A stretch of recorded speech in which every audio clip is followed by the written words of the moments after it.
Good afternoon. It is January 20th, 2026. It's 1 p.m. This is the work session special meeting of the Board of County Commissioners. Welcome, Jonathan Losky. Always good to see you. We are kicking off the top of the hour with the Colorado Wildfire Resiliency Code with Nicole Rebick-Stout. Before I hand it over to Nicole, I did have a conversation with Ryan Neely, and need to disclose that I spent 2 years on behalf of Stan Hilke. Stan Hilke is the Department of Public Safety, who appointed me to serve on the Colorado Wildfire Resiliency Code Board.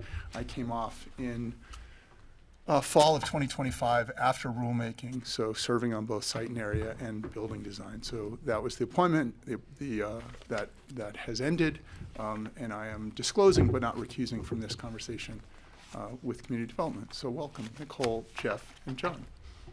Great, thank you. Jeff, why don't you kick us off? Sure. So why are we here today?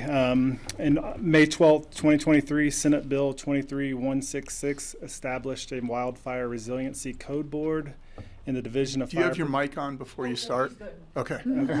Awesome. I saw you coming out of the booth. Preparation for later. Sorry, Jeff. No problem.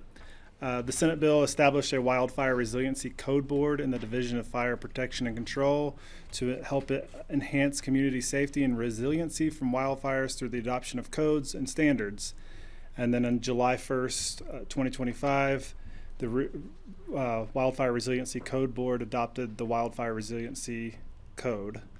And the purpose of this code is to mitigate the risk to life and structures from intrusion of fire from wildland fire exposures and fire exposures from adjacent structures, and to mitigate structure fires from spreading to wildland fuels. We'll get into the code adoption process, a little bit of the engagement and stakeholder outreach that we did, an overview of what the Wildfire Resiliency Code is, and the key discussion items. And you'll see the acronym CWRC quite a bit. That's the Colorado Wildfire Resiliency Code. So the adoption process, we're here today for the work session. I think we also have a planning and zoning meeting later on this afternoon. That's the current step that we are at now. Then we will have a first reading and public hearing on February 25th, second reading on March 25th, and the code to take effect late April or early May. Okay, so a little bit of the timeline on the engagement and stakeholder outreach that we've done so far. John and I attended the Mountain Code Officials CWRC meeting back in August. And then on October 29th, we held a more localized meeting for the Roaring Fork Valley. We invited everyone in the valley, fire jurisdictions, City of Aspen, all of the above. So we got everybody in the room. Even Jeffrey was there at that meeting. We also had the state of Colorado there, just to kind of flesh out how the logistics of how we're going to figure out how we adopt this code, because all jurisdictions and fire jurisdictions have to adopt it simultaneously. And then December, we got into fire district coordination meetings with City of Aspen, Aspen Fire Jurisdiction, Roaring Fork Fire, Carbondale Fire. That's the three that we did. Yeah. Just to kind of further flesh out logistics.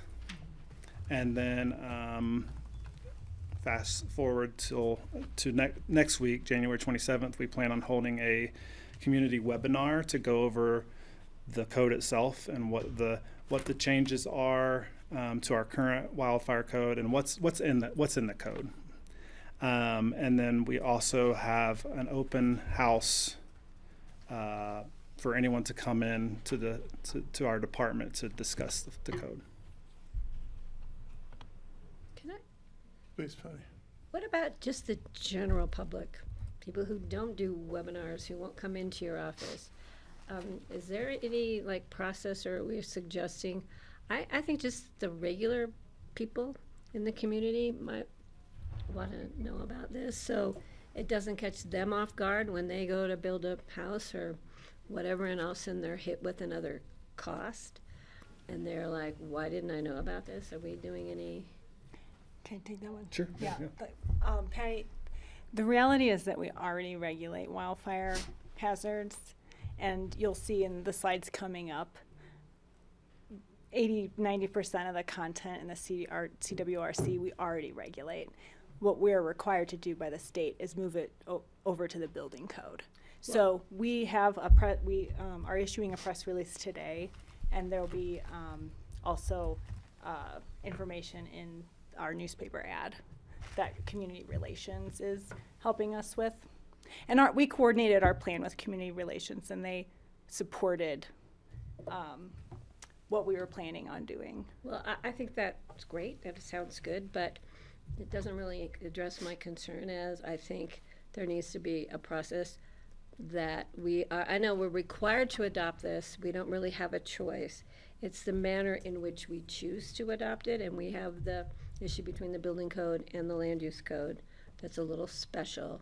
But I think we are, I'll speak for myself, but I'll let the rest of the board chime in. We are very, we like it when the community knows what's happening.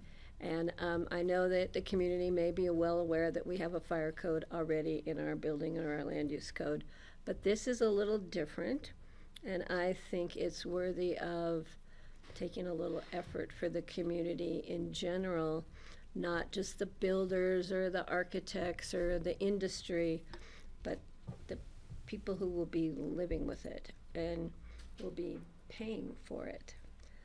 So maybe, I don't know, but generally we step it up a notch when we want to notify just the regular folk in our community. So I feel that that might be worth a little bit of effort at some point, but I'm just bringing that up as one member of this board.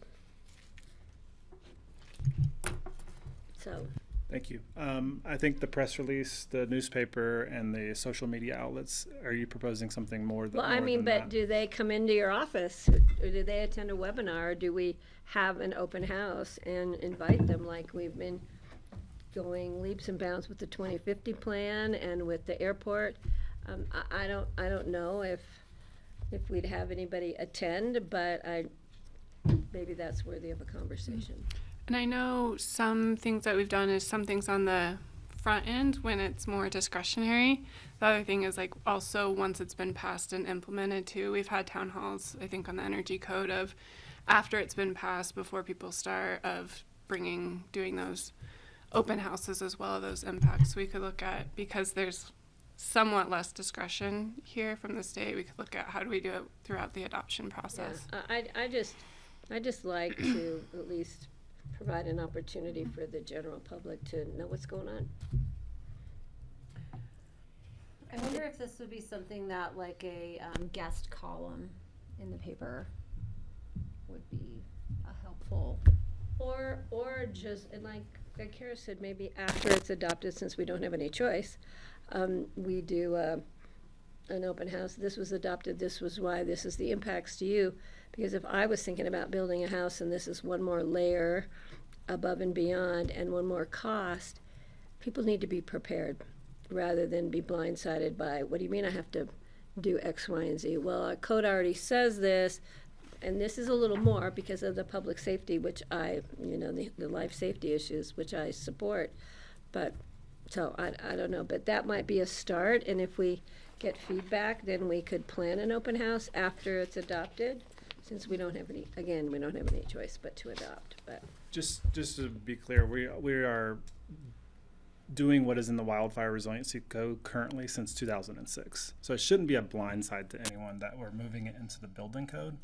I think that's the differing factor. But here.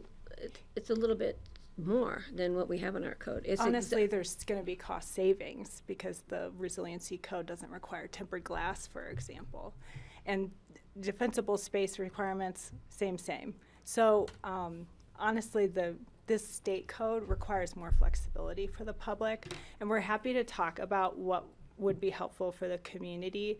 I'm curious if it's helpful if we flip through our slides, and then I don't want to run out of time for the key discussion items. This is important to me, and since it was brought up as far as the time frame, I think Kelly's suggestion might be the solution, to do a guest column that we're adopting this. This is why we have to adopt it. The changes will be, minimal, or just to let the public know. And our public is never shy of letting us hear from them. So Kelly, that was a great idea. Thank you. Are you going to write it? No, Why wouldn't you write it? because why didn't he? He's the one who wrote the code. Or staff. I'd love for you guys to continue and get through the presentation, please. Okay, so a little bit of the overview of the Wildfire Resiliency Code. Yeah. Model code is required to be adopted into the building code, July 1st, 2026, that's the date. There is statewide wildfire intensity mapping in this code. The mapping was developed by the State of Colorado Division of Fire Prevention and Control and the Colorado State Forest Service, so that's a little bit different than what we currently have now. Currently, we have a wildfire mapping that we handle in our jurisdiction. This will be a statewide mapping, so everybody will be in alignment of those of the mapping. The regulations in the code are based off the 2024 IWUIC, International Wildland Urban Interface Code, and the Colorado State Forest Service, the Home Ignition Zone, a guide to preparing your home for a wildfire and creating defensible space. And again, the bodies that are required to adopt this code in full are county governments, municipal governments, and fire jurisdictions. Jeff, a quick question from Greg. Only that, because it sounds like there are two different measures or standards or maps. At some point, I'd just love to hear a brief discussion on, is this improving the database, or is it going to make it less accurate? And I was thinking Jeffrey may have opinions on that too. But just We have a slide about that coming up. okay, thank you. I'll just shut up then. It's a good question, because Yeah. Suzanne's sitting here, and she'll also let you know that the map layer is rather dated. So the last update may have been a couple decades, which is why folks like Jonathan come in on large-scale sites, and they sometimes have, and even the code allows for a differing opinion from what is in the state map. Got So, it. but it's a great question. So you're saying the state map's dated or our maps are dated? The Pitkin County map layer is Okay, a couple decades old. Okay, got it. Thank you. All right, so we'll be optimistic about this. All right. So, and the map will be updated every 3 years at a minimum. We'll get into that. Yep. Yeah, thank you. So here are the dates to remember. July 1st, 2025, the model code was adopted by the Wildfire Resiliency Code Board. And it's a deadline of April 1st to adopt the CWRC. And then July 1st, 2026, the code must be in effect for any building permits issued, any building permits that are submitted on or after that date. We'll get into the key discussion items, and this is Nicole. Thanks, Jeff. This is really gonna add some color to the conversation we were having before about what we're currently regulating and what we'll be regulating in the future after this code adoption.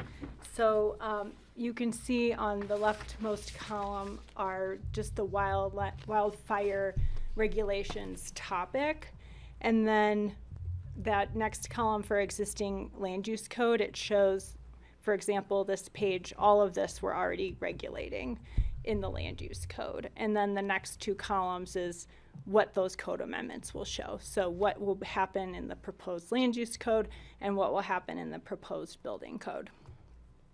So if you look at the first one, the map, language about the map is currently in the existing land use code, and will continue. We've sort of reduced the text in the land use code because the content of the description of the map needs to be in the building code. And a lot of the code amendments that you'll see come forward is the land use code actually pointing to the building code. The wildfire hazard area delineation and activity envelope, that's a really important process for activity envelope and site plan, as you know. So that will continue in the proposed land use code. Defensible space, again, something we're currently regulating and we're moving to the building code. You'll see in the amendments that come forward that we're adding sections on creating defensible space for steep slopes and defensible space around driveways. Access, same in the land use code. Same for water supply and fire safety. That is the same regulation in the land use code. The building materials are a little bit oddly in the land use code. So it makes sense to move the structure hardening requirements and Class A roof details into the building code. So that will move over. And then maintenance and miscellaneous requirements will remain in the land use code. Next page is the idea of recommendations from a wildfire expert. The CWRC calls this ground truthing. That's a process in our land use code, and it will continue to be a process that we'd like to uncover during that activity envelope and site plan review as much as possible. But the instructions for the ground truthing, the criteria, the guidance, that will all be in the building code. Site signage is something that will show up in the building code. And we also have really great signage regulations, sort of addressing regulations in Title IX. Retaining walls, this is something that's new. Essentially, they just don't want railroad tied walls next to the house or next to an access. I don't think anyone's building those anyway, but that is part of the regulation. Fencing is currently regulated, and the CWRC has more parameters around those dimensional requirements that will be helpful for enforcing. Plant materials and species. Now, this is an area that we're not currently regulating, but that will show up in the proposed building code. And this is to prioritize ignition-resistant planting materials as defined through the Colorado State Forest Service. And then fuel storage, also regulated in the land use code, existing and proposed. And then the forest management typologies, we sort of hint at that in the existing code about aspen trees. You know, the aspen stands can remain without the typical defensible space requirements with the thinning and creating space between the crowns. So we're taking that, moving that to the building code and bolstering it to consider other forest typologies. I'm going to move to our map. So this map, it's a little bit of a click effect. We can go to the next slide so you can really see the difference. I just randomly took a segment of the county around City of Aspen, the airport, and you can see this green color is low wildfire hazard. That orange peach color around the airport is medium, and red is severe. Now I'm going to click to the new map. The new map shows orange as medium has intensity and red as high intensity. The other thing about the state mapping is it has something called unmapped areas, and you can see the area around the Airport Business Center is unmapped. City of Aspen is unmapped. And I have something to say about that, and I don't want to get it wrong. So currently our code, the CWRC intended to, as it's written, exempt these unmapped areas from complying with the regs. However, currently, Pickens County, no one is exempt from creating defensible space and structural hardening. So in coordination with the fire districts, they would like to continue regulating those areas, and it's really isolated to the ABC and a pocket up the Crystal. So you'll see that in the adoption process that there's no exemption for unmapped areas. So yeah, you can just see the difference. It's important to note that if you go back to the green on our current map, that's low wildfire, low hazard intensity. And then if you go to the new map, there is no low hazard identification in the county. There's only unmapped areas. That means that everything is class 2 and everything would be considered moderate or severe and built to the same standards. Kelly? Do you have a full county map of that? Yeah, I can click, I would have to go to the tab. And this is publicly available as well. And we would just have to click between the 2 layers to see the difference. What is that dark brown? Like Sorry, in the new map, I'm gonna be more concerned with the this one? updated. Yeah, what are the dark brown areas? That's moderate. So we have moderate orange, hazard. red, and then dark brown. Orange and red are essentially the same thing. Mhm. I don't see dark brown. Where's You don't? I mean, although they look like parcel. I like the pink. Like this one? No, like,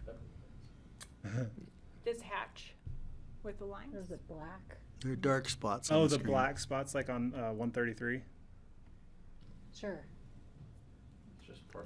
Neighborhoods. What about the hot pink? Small parcels. Hot Just pink. parcel lines. Yeah, black is the parcel. So there's no yellow on the new map. There's no low intensity zones. Now the ground truthing exercise could downgrade that from, if you're moderate severe by the mapping, you can have a ground truthing exercise, as Nicole mentioned, and it can downgrade it to low intensity. Can I ask how do we access those maps? Yeah, the community development has, I guess am I not, oh, it just had a lag. They're also on the building webpage. Active projects? Community development has an active projects page where it shows all the things we're working on. You see Vision 2050 up front. And then the wildfire resiliency code is here, where we link you to the state website, the map, RSVPs for the webinar and office hours, and then all of the adoption memos. Great, thank you. Yeah, and it's in the work session memo. Didn't find it in my map, So let me just do a little time check. So like we said, the CWRC and the home ignition was sort of based on a lot of the guidance in the home ignition guide from the State Forest Service. One of the analysis that staff conducted is really go through that home ignition guide to see if there was any stone left unturned in the guide.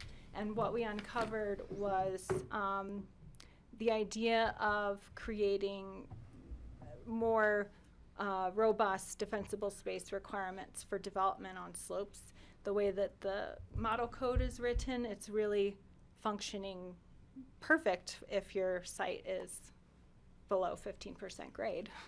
And you know how many properties there are like that in Pickens County. There's a lot of development on slopes. So we baked in requirements for how defensible space would work on those slopes.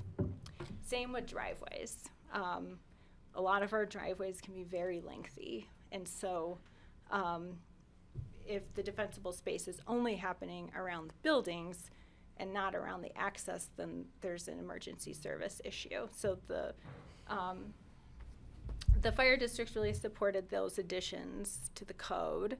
And then also, like we talked about, those forest typologies, having guidance for how to treat defensible space in those different forest types. The CWRC is based on a mixed Douglas fir forest that's below 9,500 feet of elevation. And so the forest typologies would include pinyon, juniper forest, lodgepole pine, spruce fir, and aspen. Now I'm going to pass it to Jeff for some other notable changes. Yeah, so there are some changes from the CWRC model code to moving into the building code. The one thing that we had talked about with the fire jurisdictions was the applicability of the code for agricultural structures. The CWRC says that if you have an agricultural type structure and it's more than 50 feet from another occupiable structure, that it's exempt from wildfire requirements, which would be a less stringent requirement than our current land use code. So we got together with the fire departments and determined that we want to regulate at least the roof assembly like we are currently doing the land use code for those structures. So essentially, if you build a 50 agricultural structure, doesn't matter the size, and it's more than 50 feet from a house or a property line, you'll only have to do a Class A roof assembly. That's a difference. And then regulating unmapped areas, as we talked about just a few slides ago. Anything that's unmapped will be considered moderate to severe and have to comply with the Class 2 requirements in our code. And then another notable change is currently in the land use code. Anything in severe wildfire zones have to have tempered windows. There's science-based data now that says there are other options that are less costly for homeowners to do instead of having every window on the house tempered. So that's a key difference. What would some of those be? I think it's double pane. I'd have to get into the exact. I think you can have double pane windows instead of tempered. So, Jeffrey might know. I mean, a double pane window with a film on the inside, basically you don't want, in other words, you don't want a 20-foot cavity in your wall. So the risk is you say, I'm a wildfire resilient home, but all of a sudden you've got direct flame impingement or something going through a window, and now everything inside your house is flammable. So double pane window, there's no need for triple unless you're doing it for energy, but double pane window with a film is going to get you there. And the rationale behind not using tempered was damage during installation and cost. And so the factors that always went into each of the decisions in the code were, what's the cost, how does this improve insurability, and health safety. So those sort of three factors. And the code says tempered glass, multi-layered glazed panels, glass block, or have a fire protection rating of not less than 20 minutes. So there's some options other than us saying they have to be tempered. Sure. If you don't want them to be tempered, then you go to a wildfire mitigation expert, which could also be costly. Okay, thank you. The next one. So this is our last slide, and this is just to plant a seed for the future. So over the next couple months, this code we're bringing forth, it's great as a mitigation tool for sort of forward-looking pre-wildfire condition. What staff is looking at are also, what about post-wildfire conditions, and specifically floods. So a post-wildfire flood presents significant hazards for life, property in the county. We've heard from Colorado Geologic Survey that the way our geomorphology is in this particular county is of particular concern. And so the state has a fluvial hazard zone program that we can use. They provide support and guidance in order to draft regulations around the fluvial hazard zone. And one way to think about it is, you know, our current regs, the floodplain regs, really consider a static channel clear water flood. And the reality with the way our rivers are, and the way that a rainfall would fall in this county is it wouldn't be a single channel or a clear water flood in general. So how can we use best practices and our regulations to best serve the community and prevent something very significantly and hazardous in Pickens County. So you will see that plan come forth later this year. We'll kick that off with you all. And that's just kind of planting a seed for the future. What comes after wildfire regs? And I'm happy that we have about 15 minutes so we can dive back into Patty's discussion about what kind of community communication we're looking for or any other questions. I'll finish up. Can I finish up? Patty and then Greg and then. Yeah, again, I think Kelly's saying, I'm gonna have staff, I'm not gonna write it. Thank you, Greg, for suggesting that. I appreciate that. I challenge you, go for it. No, I'm not going to. It should be done by the person who wrote the code, which is Jeffrey and/or staff, to do just so that the public knows. I think there's some changes that are being proposed that I know are more strict than with the state, and we are allowed to do that. We can't go more lenient. We can go more strict. And I think that the public just needs to be aware that there are some changes coming. And if they have any comments or concerns, we need a contact so we hear from them. And if we hear none, then we're good to go. If we hear some, we can address them as need be. The other quick question I have, I'm assuming that ground truthing, since there's no definition, means on the ground, you walk the property with a wildfire expert to actually verify how you're mapped that is correct, because life changes when you're on the ground. So I'm assuming that's what ground truthing, but I don't know if the general public will understand that, but I don't know if There's a there's. section dedicated to The ground definition. truthing in the new wildfire Okay. resiliency code. Yeah, but. And that'll be a part of our webinar and our, I'm sure, questions that are coming in. Okay, with the webinar but that could, anyway, I just think that we need to address issues with the general public and not just the builders and architects and ground truthers, I'm gonna call you from now on. The other question at the bottom of the agenda item summary, it says staff plan to adopt the CWRC on March 25th. That's the BoCC adopts. Staff doesn't staff implements. Is that correct? So I'm assuming that the BoCC Staff would hopefully bring will it. pass it on the second reading on the 26th of March, and then we can implement it with the land use and building code. Greg. Just want to make sure we're getting the process down here. Thank you. Great. Well, thanks for bringing it. It's great to see this happening. I think the questions will be ironed out. I noticed that my neighborhood has been firmly in the red the entire time and will remain so, as so many other neighborhoods are.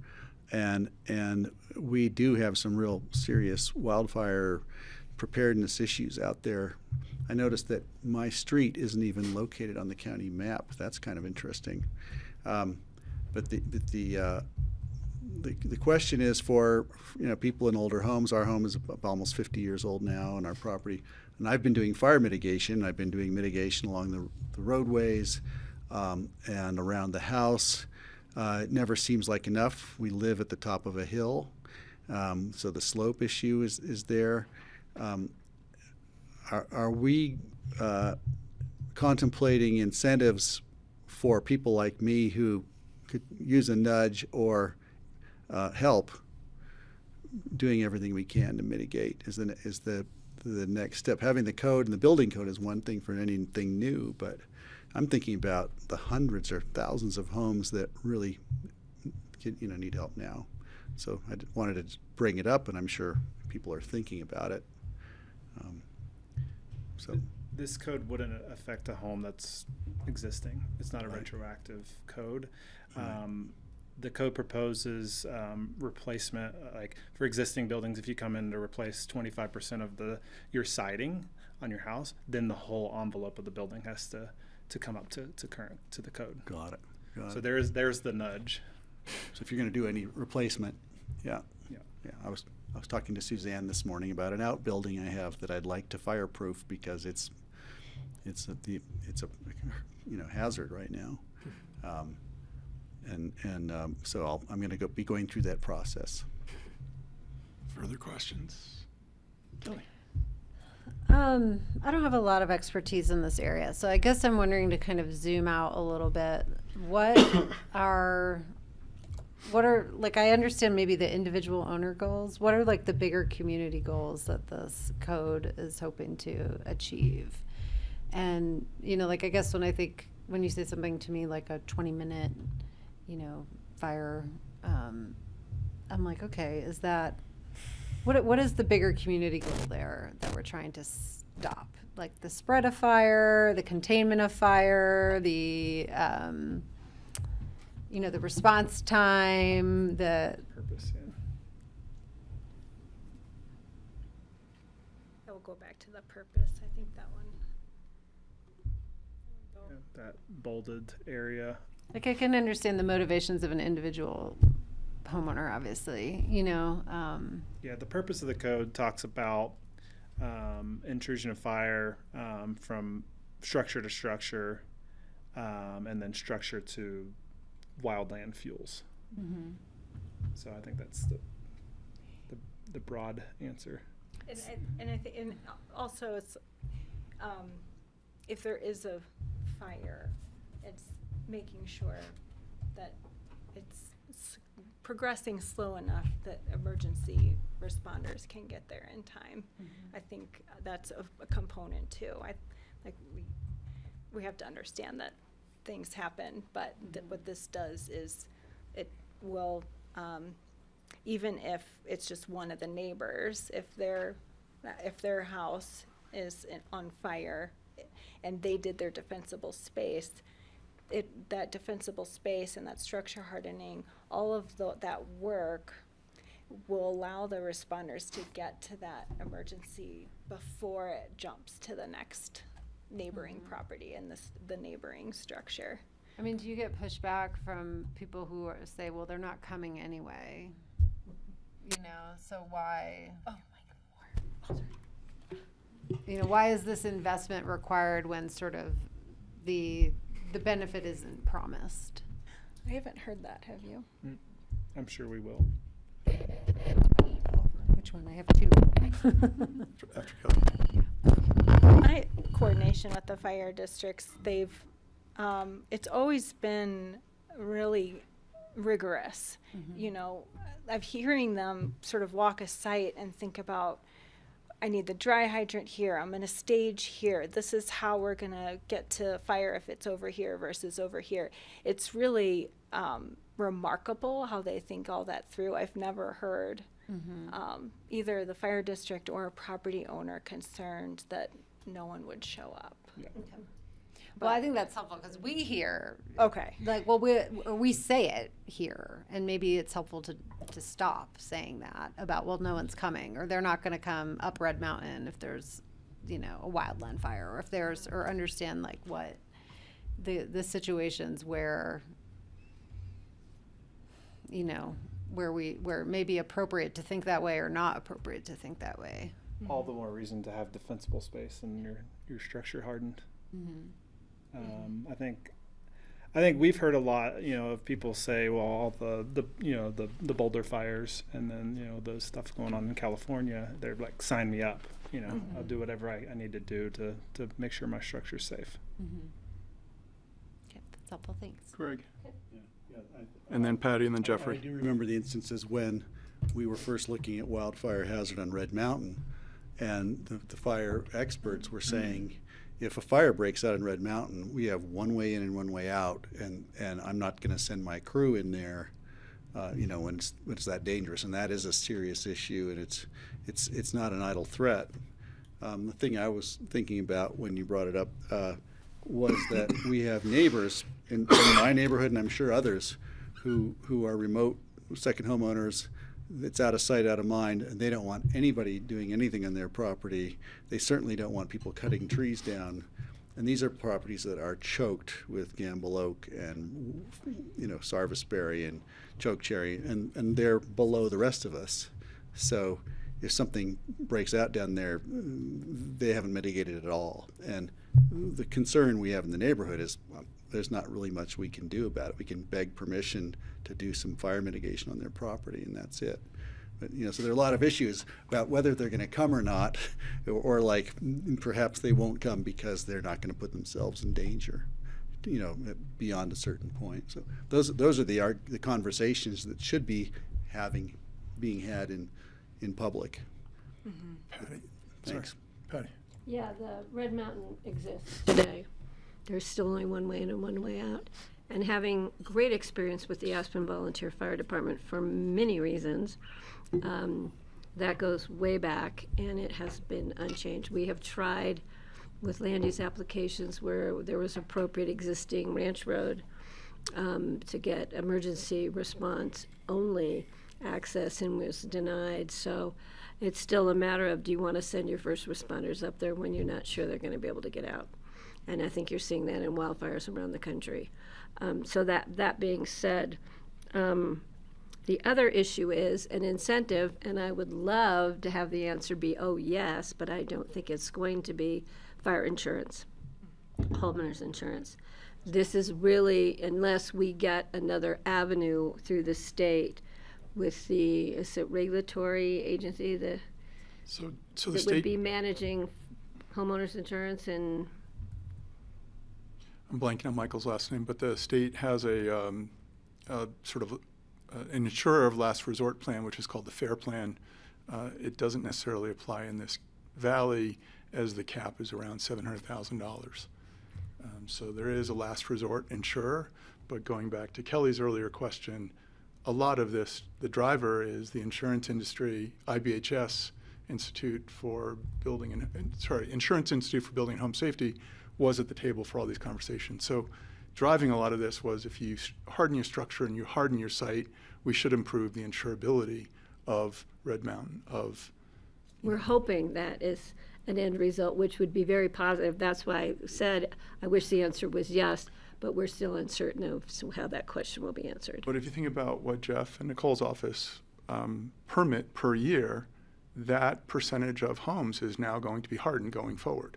So if it's 125 permits a year, it's 125 homes. And the joy, if there's a joy in code, there's 5 envelope types. So no one's saying you can't build with wood siding because it's Colorado. They're saying you now need to build with a 1-hour firewall behind that's going to protect the structure and potentially protect your neighbor. That's great, but it's deviating from my concern as to how is that going to allow people to get homeowners insurance that's affordable, let alone get it at all. And I wish that the answer was yes, this will incentivize the insurers to actually get insurance for those people who actually have now been required to follow this code. I would add that unfortunately this code only addresses wildfire, and 20% of the claims in the state of Colorado are wildfire. 80% of the claims in the state of Colorado are this little thing called hail. And so even the roof provisions within the wildfire code don't address hail. And so if we're going to bend the curve in terms of insurability in the state of Colorado, we need the state legislature Which to didn't actually move forward because of the separation of fire from hail. I'm aware of that, but we're adopting a fire code that I wish was going to help people get insurance. So hopefully in the future, we'll see that happen. Thanks, Nicole, Jeffrey. anything else we missed? Anything else you were looking for from the board?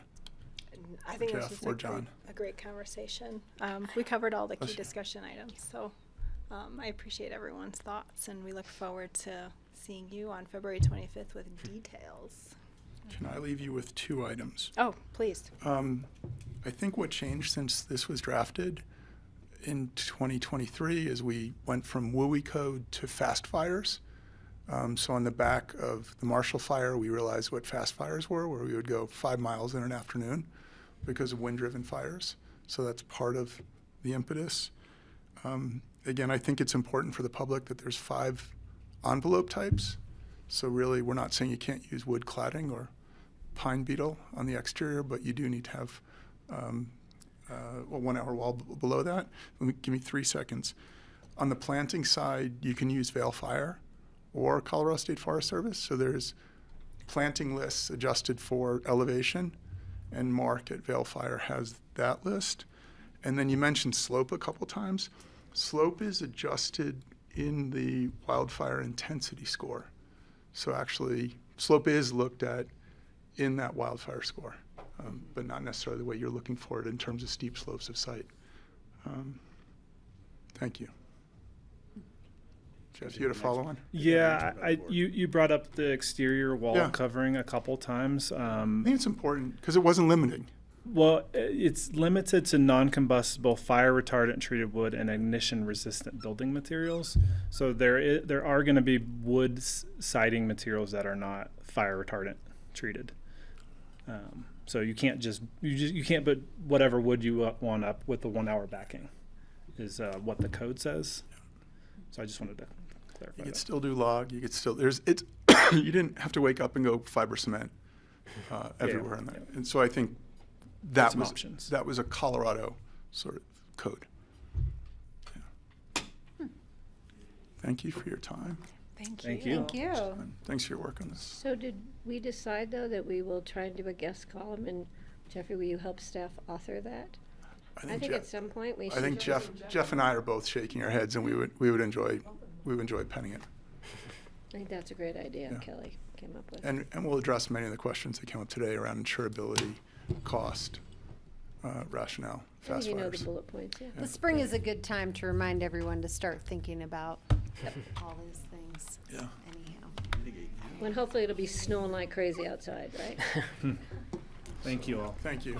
Thanks. So Good to going see you. from a fuel discussion to a fuel discussion. We'll find a way to fuel that fire. Hello. But in Eagle County, not Mesa County. Speaking of embodied energy, Do you need to present?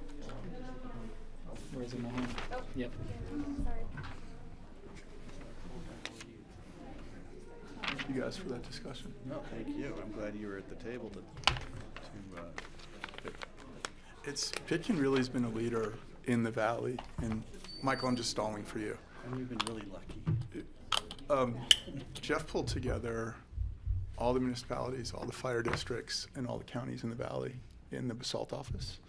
So it was Brooke from Roaring Fork Rural, there was AFPD folks there, and DFPC, Division of Fire Prevention and Control. So he's been great at rallying the valley in terms of having one wildfire code for the Roaring Fork Valley. Right. It makes sense. Now we just need to drill it into people's heads.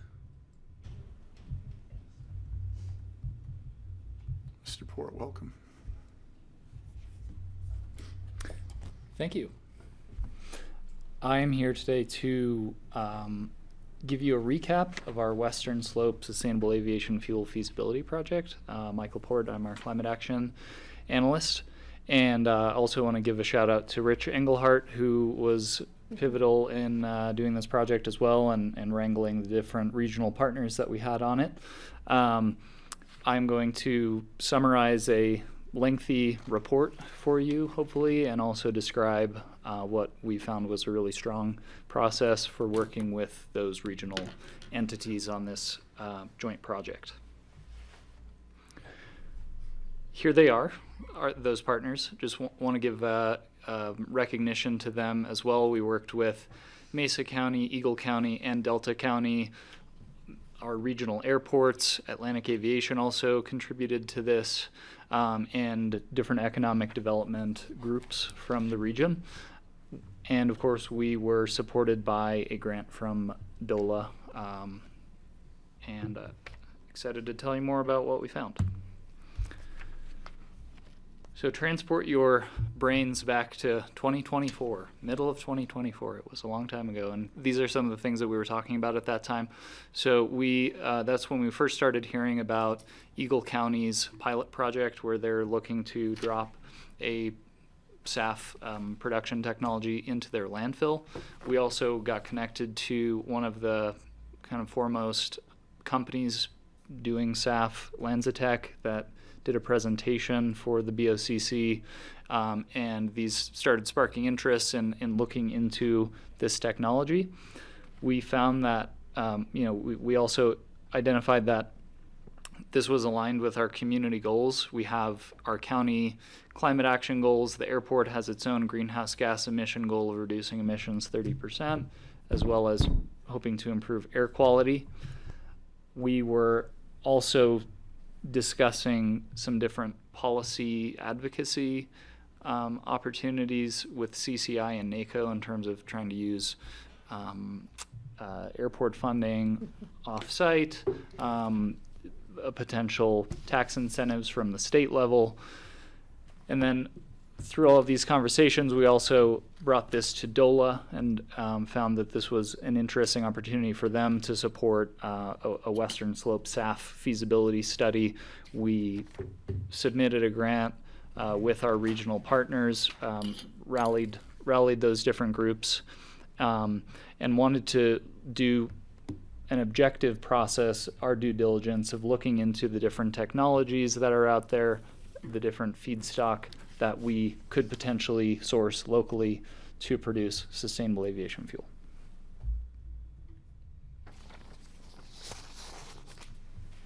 Our two high-level goals that we had, sort of summary goals, was we wanted to advance greenhouse gas reduction goals. We also wanted to support investment in energy jobs and infrastructure. That was kind of the Mesa County interest, as well as improve local air quality and promote climate responsible travel.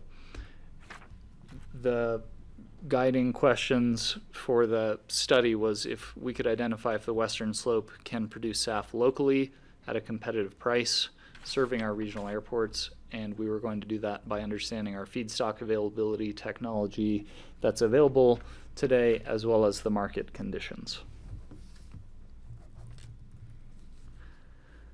We ended up doing an RFP with that group and hired a small firm called Savia Consulting, who are experts in SAF. They're involved in all kinds of industry groups, as well as like UN offshoot groups looking into sustainable aviation.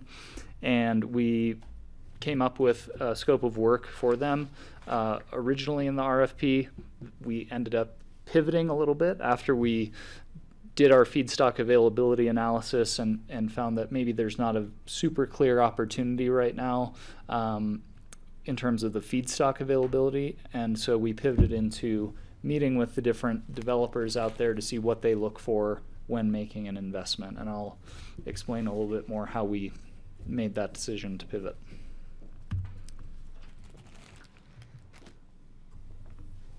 On our findings, again, we started with feedstock availability analysis.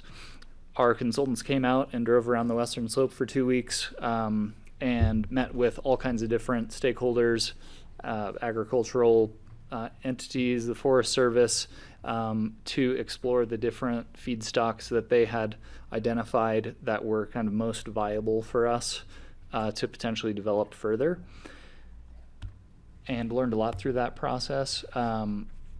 Through that, we just started gaining information about the different types of technology out there as well, and identified some of our kind of regional challenges in terms of our available infrastructure and how our economy is currently set up that may be a challenge for producing SAF today.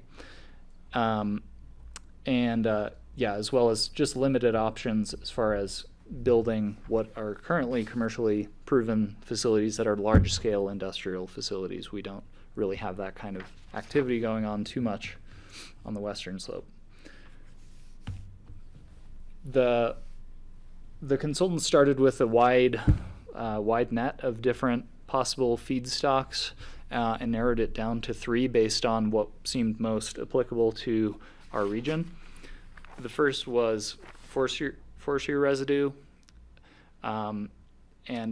this is a general summary of what you see in the report, but in general, the opportunities for forestry residue was we actually do have large enough volumes across the region to support a plant, but there were some big challenges there in terms of reliability of that feedstock and also how dispersed it is. Of course, it's across our federal lands, and aggregating it into one place would be logistically challenging, and we would need to stand up a supply chain, probably in partnership with federal government. We also looked into oilseed crops. So the technology that uses this type of feedstock is the biggest producing technology right now. It's the most commercially proven. And also, in general, crops and agriculture is compatible with our economy. I know there are political questions around whether we would want to use land to grow food to produce SAF, but just objectively looking at this, it did seem compatible. But then in terms of challenges, there is processing that needs to occur to turn this material into something that's usable, which we currently lack. And we also have limited capacity. We would not be able to fully support just with local material a plant using oilseed crops. We would need to import large amounts of material to actually produce SAF at scale, which was we were originally looking at if we could fully support this just with local material, and in terms of this feedstock, that was not going to be possible. For municipal solid waste, we did find that we have sufficient MSW to support a facility across the region. We also are really eagerly looking at Eagle County's project to see if their small scale approach is going to work. This would depend on collecting our MSW at a single place and transporting waste across boundaries, which would be a giant challenge and probably not super politically supported, at least today. And just our geographic constraints of being very spread out. Again, if we're trying to produce SAF at a competitive price, that would be a barrier to doing so. Based on what we found here and through conversations that we were having, one of the key things we figured out was we wouldn't want to be the developer as governments, but we would potentially want to create conditions for someone to invest in helping us solve this problem. So that was kind of a key distinction that we figured out after seeing not super clear opportunity on feedstock, but so we wanted to then talk to the developers and understand what their perspectives are, what they look for to make that investment. And this is where we decided to pivot away from our original scope of work of doing a very in-depth thing of analyzing the whole market. We thought it would be more valuable to just start building relationships with these companies that could be potential partners in the future. In the report, I won't go into this in detail, but we spoke with we were agnostic in terms of the type of technology. We wanted to cast a wide net of the different types of technology that are out there and the different actors and what they look for. What role do they play? What technologies do they use? What is the fit for their technology for the Western Slope potentially? What are some of their constraints and how they set up their business model? So this was something that the partners all were involved in these interviews. We have the notes and everything and started creating these relationships. So while we did not have a clear next step for, hey, we want to partner with X company, we understand better the landscape that is out there today. So that was successful from that perspective.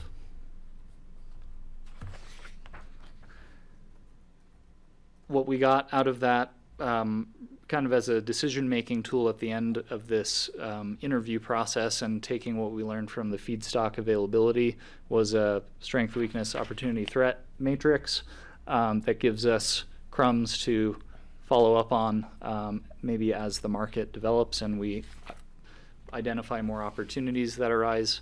So some of this is summary from the previous slides, but in terms of strengths, wanted to highlight that our stakeholder engagement and the partnership was really strong, and that is something that we, the consultants kept pointing out of like a very good thing, that we have established this regional organization to potentially do more work in the future.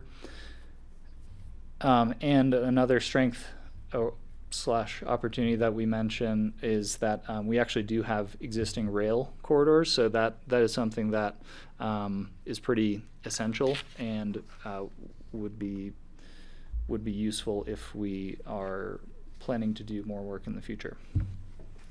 On the weaknesses, not already mentioned, this type of technology does use a lot of water, and I mentioned our industrial land availability is pretty constrained as well, and these type of facilities may not be supported by the local community, or it would really need to be like a strong economic development process to create buy-in and make sure the community is on board with this, wherever we would place that. In terms of opportunities, we had a strong partnership, and if there is more support or more, more coalescing in terms of federal support and just more of a movement towards building this, I think we can leverage the partnership that we already have with our regional governments, and we could continue to look at county or state level incentives to improve investment attractiveness. On the threat side, we found that competing regions have stronger agricultural and biofuel infrastructure. Maybe it doesn't even make sense for the Western Slope to be the producer if there are other parts of the country or other areas in the middle of the country that have the economies of scale, or like maybe it would be better located in Denver, for example. Also with this, a big threat, especially pertinent right now, is this project viability would depend heavily on federal and state policy stability. There was support, quite a lot of support for this type of stuff a couple of years ago. Maybe we're receding a little bit right now, but I expect that will probably come back again.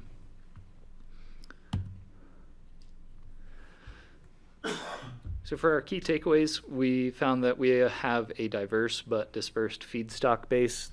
We have a lot of material, but it's spread out over a large distance, so that poses a challenge. The types of technologies that are currently available out there require large feedstock volumes to be profitable. So if we want to produce SAF that Atlantic would buy, for example, we need to have that competitive price. And then a variety of different financial, political, and logistical challenges to developing supply chains, get the feedstock together.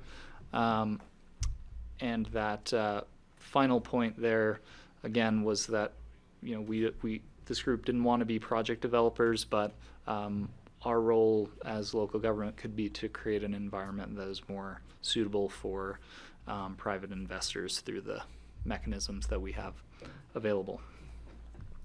So in essence, we did not find a business case today for building a SAF plant given current technology, but it is still a young, relatively young market, and things might change over the coming years.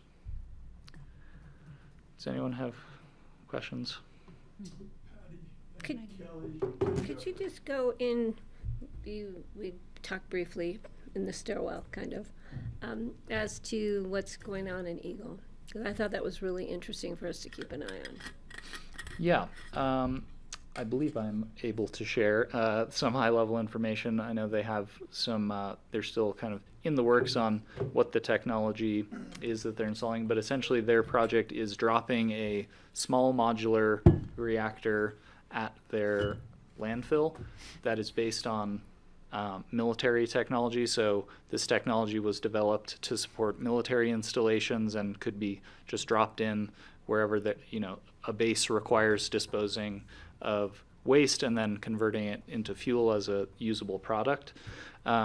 That's the project that they are hoping to develop, and I know they're still working through the agreements with that firm, but it would divert a significant amount of the organic material out of their landfill as well. So not only would it create you know, an aviation fuel, but it would help preserve the life of their landfill. So We'll just that's keep why an they're eye on interested. what's going on over So we're really just keeping an eye on what they're working on, since they were kind of a bit ahead of us in this space.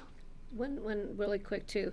I think one of the reasons we were trying to bring something more local for producing sustainable aviation fuel was the fact we kind of lost the green part of it by having to ship SAF from California, I believe, which is where I think ours comes from. And so by the time you put it in a truck and drive it halfway across the country, you're kind of losing the green points, you know, that you'd be gaining if you had something more local. But I think it's interesting with Eagle. They're not going to probably make at the get-go a large amount, but it again, if we could, you know, somehow work together on the western slopes, so we did get the benefit of green sustainable aviation fuel and not having to ship it and lose that green incentive. So thank you. Kelly. Great information. Yeah, a couple of things. Is one feedstock the only way to go? Like, can you use multiple feedstocks at a production Yeah, facility? that's a good question. They are designed to take one type of feedstock. So I think the oilseed crops is one where you can mix different types of oilseed and process it, but like a plant designed for municipal solid waste would not be able to accept oilseed. You wouldn't be able to mix the stream. So generally speaking, a facility is designed to take one type of thing. And then what is the barrier with something I think you read said there's some complications with local consolidation of municipal solid waste, and I'm just wondering how to think of that. Yeah, I think that goes back to some conversation or in past years where in terms of transporting waste from like Pickens County to Mesa County, if they wanted to be the facility that produces down there, the popular support for us transporting our waste from Pitkin down valley to Grand Junction, there was some thought that like that would not be very supported by the community if we're just offloading our waste to another community. Just the like optics of that were not good. So also the cost of transporting waste over a large distance would be very costly to the point where it's potentially not even like profitable to produce. We wouldn't be able to manufacture a fuel at a reasonable price with that cost. So that was just some of the kind of conversation from the leadership of our different county partners. And was there like a weighted analysis, I guess, of like, you know, this is the big hurdle, these are the minor hurdles, or like this is the decision path, and here would be the catalyzing decision to move forward? We did not get that level of analysis.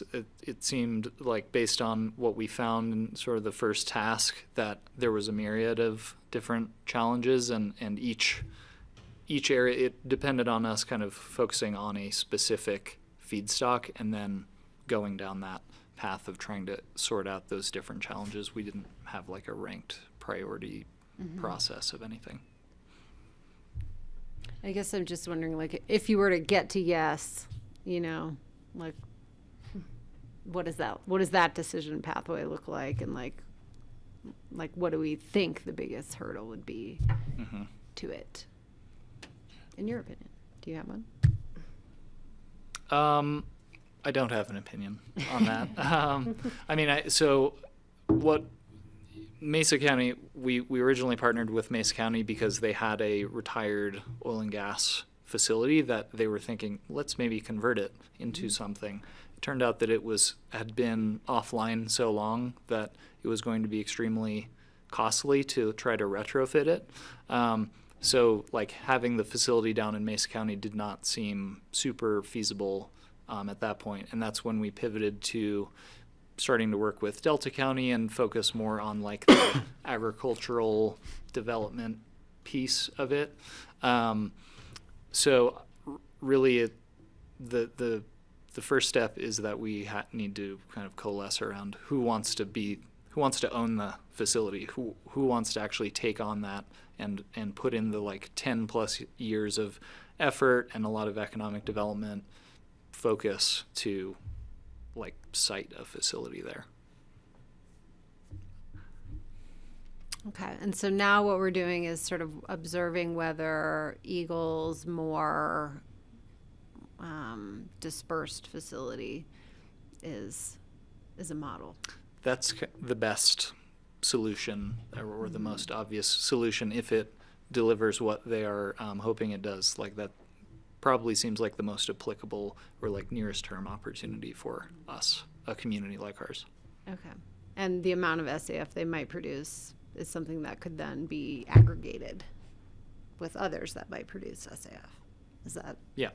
I mean, so what they are specifically going to provide for Eagle County Airport, so it's not going to be enough to like meet all of their need, but it would supply some percent of like the demand at Eagle County Airport. So I think it would be like connecting a local landfill to that local airport, and rather than bringing it all to one place.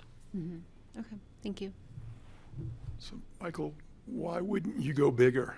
In other words, most of these companies seem fairly small and regional, feedstock producers, et cetera. In other words, why wouldn't you go back to, I don't want to say the greenwashers, but the Chevrons and the GEVO? GEVO is actually out of the Front Range, is a SAF producer today. Why wouldn't you pick a bigger partner to play with, given the capital intensity of the investment? It's not a criticism. The study's amazing. I'm just like, wait, the folks that are trying to crack this are the oil companies, but we're basically taking a very ag-centric approach to it. Well, the companies that we spoke with, the LanzaTech, LanzaJet, Montana Renewables, I'm forgetting the one. We also spoke with the Los Angeles facility. These are like the big players in this space. Out of state. Sorry? Out of state or in state? All out of state. Yeah. And yes, we would, I think ideally would want to partner with these. Again, like what precipitated this was LanzaTech wanted us to pay $500,000 for a feasibility study to support their, investing in our community. And we decided like, no, let's just look at a broad swath of the different companies out there rather than, going down this path. So I think if we wanted to pursue more work, we would try to, make that connection with a specific firm. And I think we have a lot of good information to make a decision around what we think is compatible with our region. Is there a one-pager out of this that you deliver back to Ryan Mahoney and ZGF and say, look, this is the way we make a more sustainable airport out of this study? We met with them. We connected our consultants with ZGF, and I think that was a helpful conversation in terms of just guiding them on what was needed to update our airport. We're dependent on what SAF the market can provide, and so it's all arriving blended anyways. So I think we were able to guide and make sure that we weren't providing for like blending facilities on site. That was not going to be necessary for us. We don't have a one-pager right now for this project, but I think the executive summary and the background that's at the front of that document is hopefully pretty good at summarizing where we landed. I still think there's a bigger conversation with the Department of Interior or even DFPC locally, Division of Fire Prevention and Control, around, we have a fuel problem, which is duff and everything else that's sitting in a forest that's waiting to go up. And then we have a fuel problem over here. And so to me, it's a larger problem than a small regional company. Yeah. And we experienced this when we did logging at, even at Ajax, that it's really costly. It's easels, whatever you call it. It's equivalent standard loads along our highway. There's no simple solution. But It's a worthy Can I just tag on real problem. quick? yeah, Patty and then Well, Greg. We, through Northwest Colorado Council of Governments, many moons ago, we did a lot with the forest mitigation projects to the point where jurisdictions within the membership of COG were putting in biofuel for energy. Didn't last long because of harvesting the crop, getting it out of the forest, it rotting to the point where it was not usable.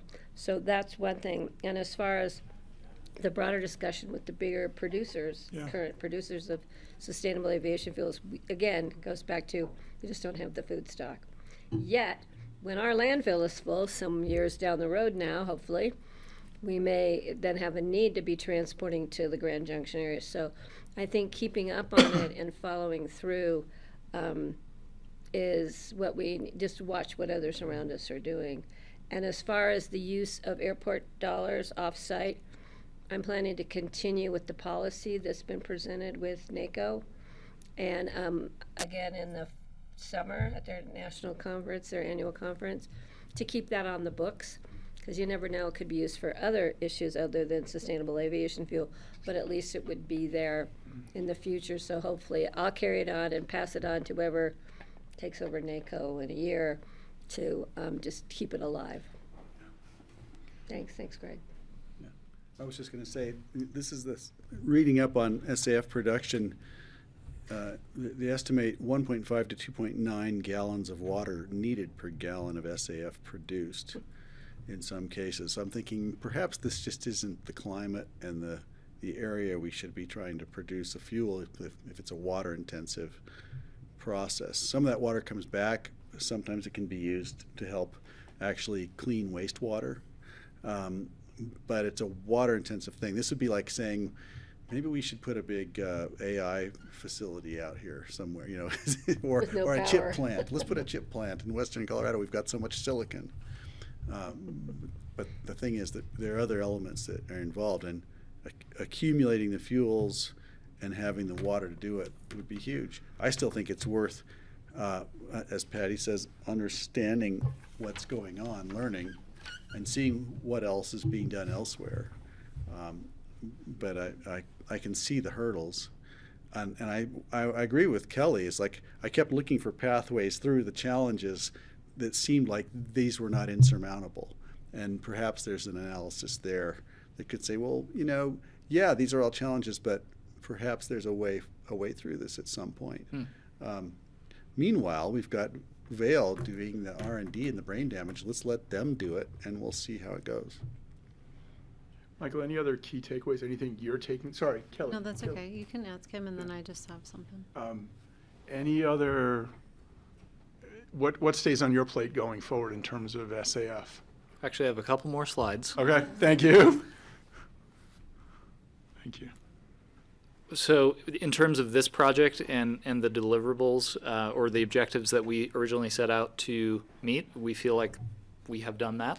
The grant did expire. We ended up spending about 50% of the original grant as we cut quite a bit out of the scope of work. However, we are going to carry forward that remaining budget. So if this issue that you just brought up of wanting sort of some kind of path recommendation is something that you would recommend, we can certainly try to do that. And then I do want to point out and kind of celebrate that Atlantic Aviation is already providing a 20% SAF blend, so that's pretty high. That's like a kind of, they're leading the market, I think, with that. So I want to say that, you know, we are kind of still doing our part locally to support the market.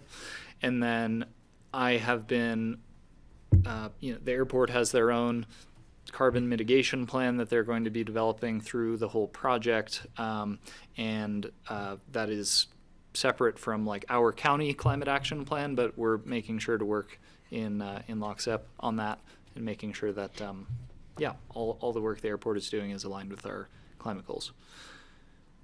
Those are kind of the next steps that I had thought through for this. I think I had Kelly next, and then Greg. Oh, Sorry. mine feels a little tangential now, but it was following up on kind of what you said. What I would love to see is for the state to throw the weight of its ingenuity behind Suncor's transgressions as a bad, you know, Yeah. actor, and convert their facilities to SAF for more of a bigger scale, direct to consumer at DIA producer of SAF. I think would be a fantastic chapter in that Front Range saga. I think that's a good action for the board to take back to CC4CA. Yeah, I've talked to Adams County commissioners about it over the years. Yeah. So. Greg. That would be interesting to find out if that's practical, if it's practical with that plant in its current state and all that. Maybe they already know. Interesting. I wanted to say that Atlantic Aviation being spread across so many different airports, and some of them in close proximity to SAF plants like the one in LA, if Atlantic or we decided we wanted to see more credits, you know, cap and trade for sustainable aviation fuel, that may be one path to getting more sustainable aviation fuel bought and burnt, rather than trying to produce it ourselves. You know, if they can say we can buy more sustainable aviation fuel, perhaps we can't mix it at more than a 20% blend, but we could buy more and make it available anywhere in the atmosphere, the global atmosphere, would be a bonus.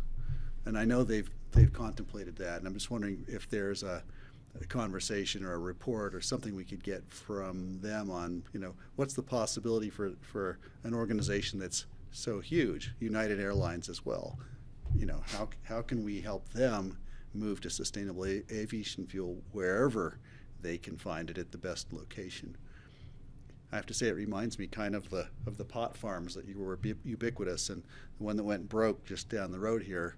There's no financial model that will make that pot farm work, and so they've got a white elephant building sitting there with all the high-tech stuff, but you can grow pot cheaper so many other places. I don't want to get trapped into the same thing trying to build a white elephant SAF plant if it can be made cheaper and the net result is benefiting the atmosphere the same way elsewhere. Yeah, I think that Atlantic partnership is something that we talked about that we could leverage more in To this learn space. more, yeah, it'd be worth learning more about it. Yeah. And I do have one other slide, if you would allow me. Oh, you're not done yet. So that Sorry. is, that's the end of the SAF part. So again, yeah, you have the report, but we don't want to let the findings from that go away. We'll make sure to have that available and share it out where relevant as we move forward. So the last thing, I just want to quickly take the opportunity to plug what the climate program is working on in 2026. We are coordinating with the airport team, really excited about trying to get the microgrid battery energy storage system project in front of them, as well as the geothermal feasibility project that I think you all haven't heard about in a while, but trying to get this in front of the airport design team to see what opportunities there are to embed that project into the airport design, since they are already looking at geothermal solutions for their project. The diagram you have there is very busy, but it kind of demonstrates what we're looking at is an ambient temperature loop, and it connects different energy sources and buildings to the same system. And so as part of the microgrid, we envisioned a whole district heating system in the ABC, and we're kind of exploring with this geothermal study if that's possible and how we could use the airport project to advance that. Also excited that I'm partnering with Assets team on our facility energy audits. So that's in support of like our electrification goals and our energy efficiency goals that we have. Also, we are doing our program with CORE and Northwest COG, which is re-energized. That's kind of the middle income weatherization program that has been really successful in Garfield and Eagle counties, and so we're starting to now branch out into Pitkin, so we'll see how that goes this year. And then finally, we are almost to 1 year of having our climate action plan, and so getting with departments, we have been very busy doing high impact things, and just going to be getting with our different departments who own different aspects of the climate action plan to accelerate their work and make sure that we're on track for 2030, which was the timeline for our CAP. So that's just a high level overview. Thanks for letting me do that. Patty? Yeah, I want to go back to SAF, but but thank you for the update. Just back to the feasibility study. I like the information you presented in your agenda item summary about the process we use when we do feasibility studies, that we go out with an RFP, we have people, submit, that it's just not a matter of one person coming in and wanting a feasibility study. We have a process that I think we have to follow for any of our expenditures of significant amounts of money when we're doing things like this.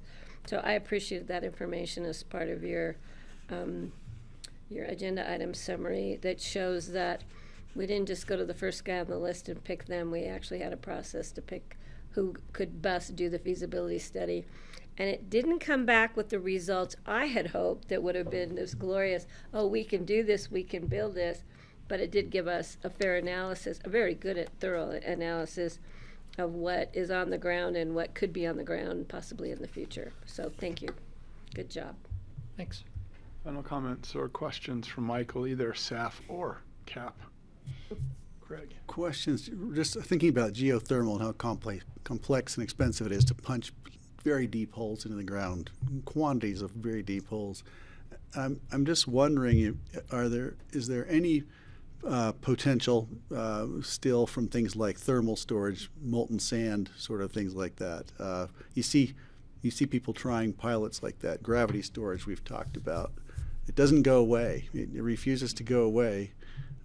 It's low tech. Perhaps it's not the highest output or the highest energy density as some of these other things, but are there possible solutions for some of these things in technologies like that seem lower tech and perhaps might be more appropriate?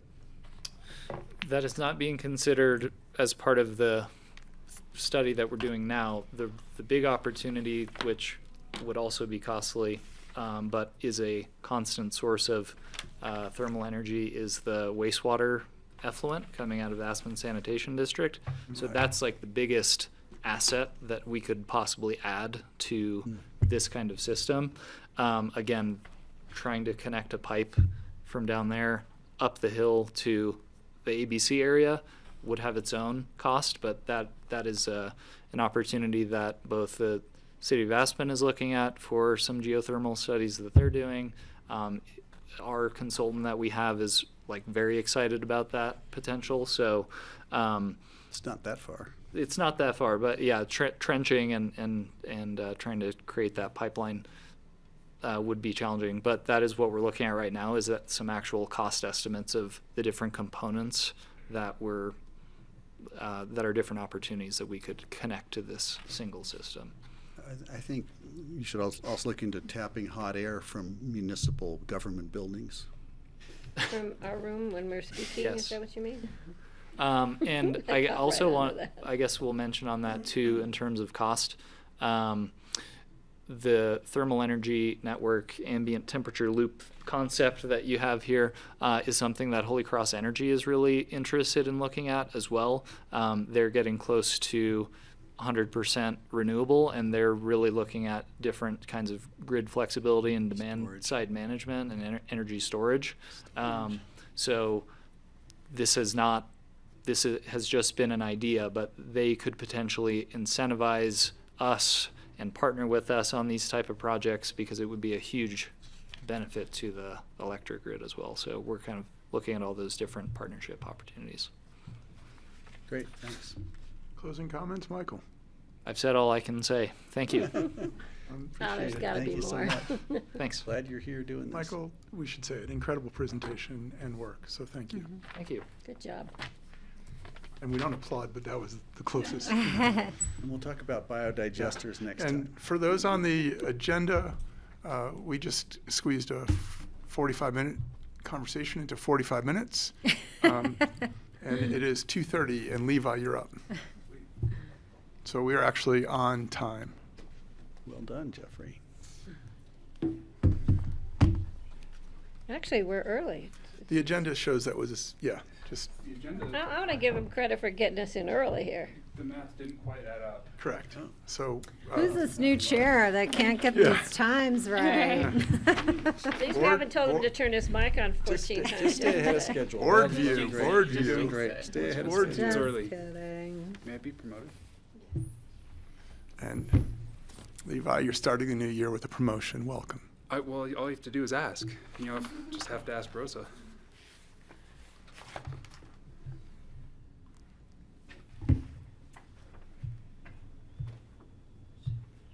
Oh, this is in response to the email we got from Betsy. Thank you.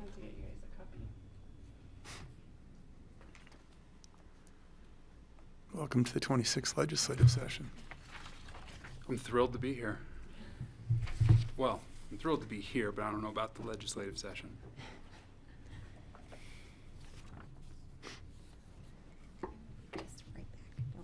Do we need 5 minutes as a No, board? no, I just Good? want to grab a fork. I would and take 5 crunch if you on So we're gonna take 5 since we had an extra 15 in the schedule, and Dora will be back in 5 minutes.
Good afternoon. Today is Tuesday, January 20th. This is the Hi, work Ken. session for the Board of County Commissioners, Pitkin County, Colorado.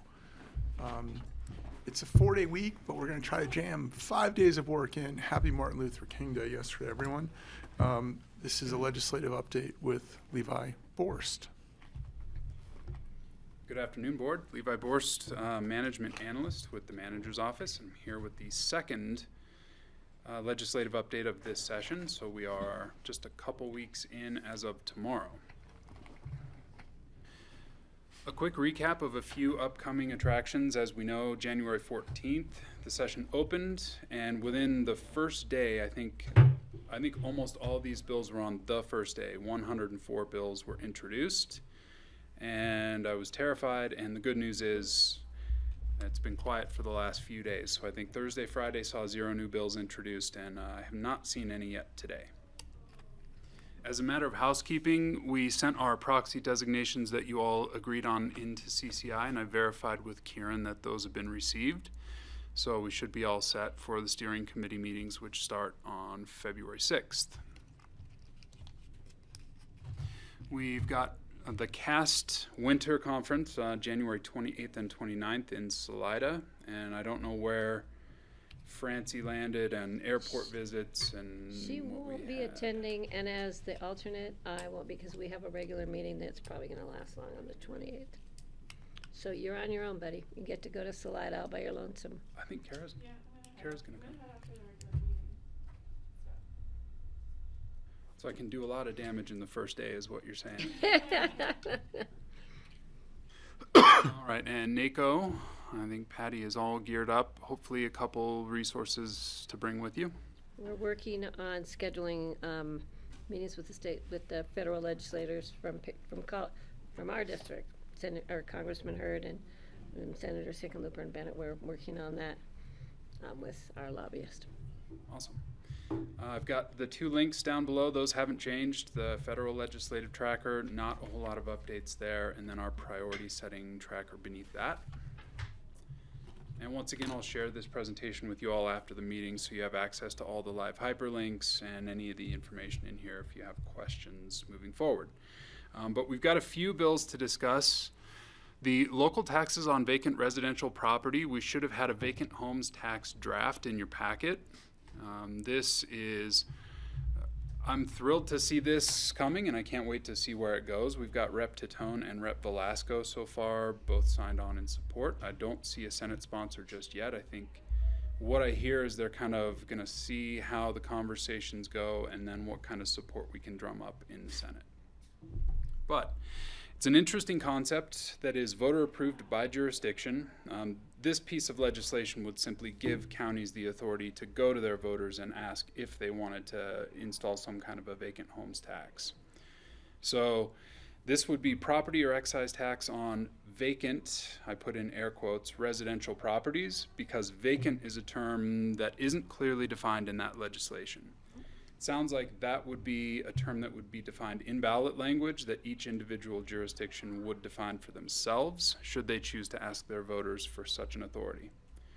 So it's unoccupied and not used as a residence for a specified amount of time as determined by the jurisdiction.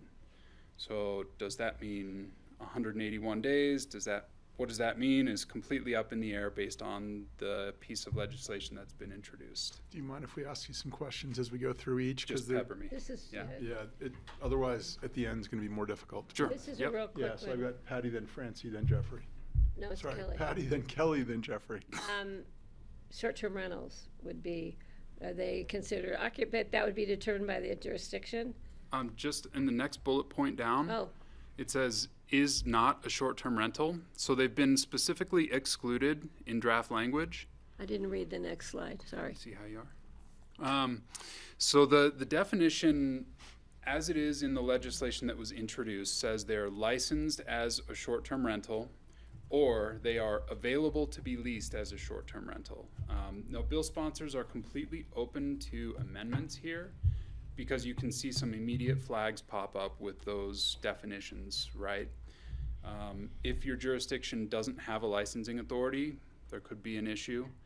And if I just want to put my house up available to be leased one day out of the year, does that then exempt me? Empty from the tax. So is there some sort of occupancy requirement in terms of nights rented? That's all kind of still murky. So short-term rentals have been excluded from the legislation as introduced, and I think that really helped minimize the opposition that we saw from the short-term rental industry so far, barring any amendments. So does that answer your question? Yeah, thank you. It's Yep. still, it's an unanswered answer to a question. That's my favorite kind. Thank you very much for sharing that with me. Kelly? I mean, I have a lot of things like for advocates to contemplate, and I will forward to you a paper that I worked on when the conversation surrounded around a non-resident owner tax, which I feel like this is sort of a similarly situating under the same umbrella.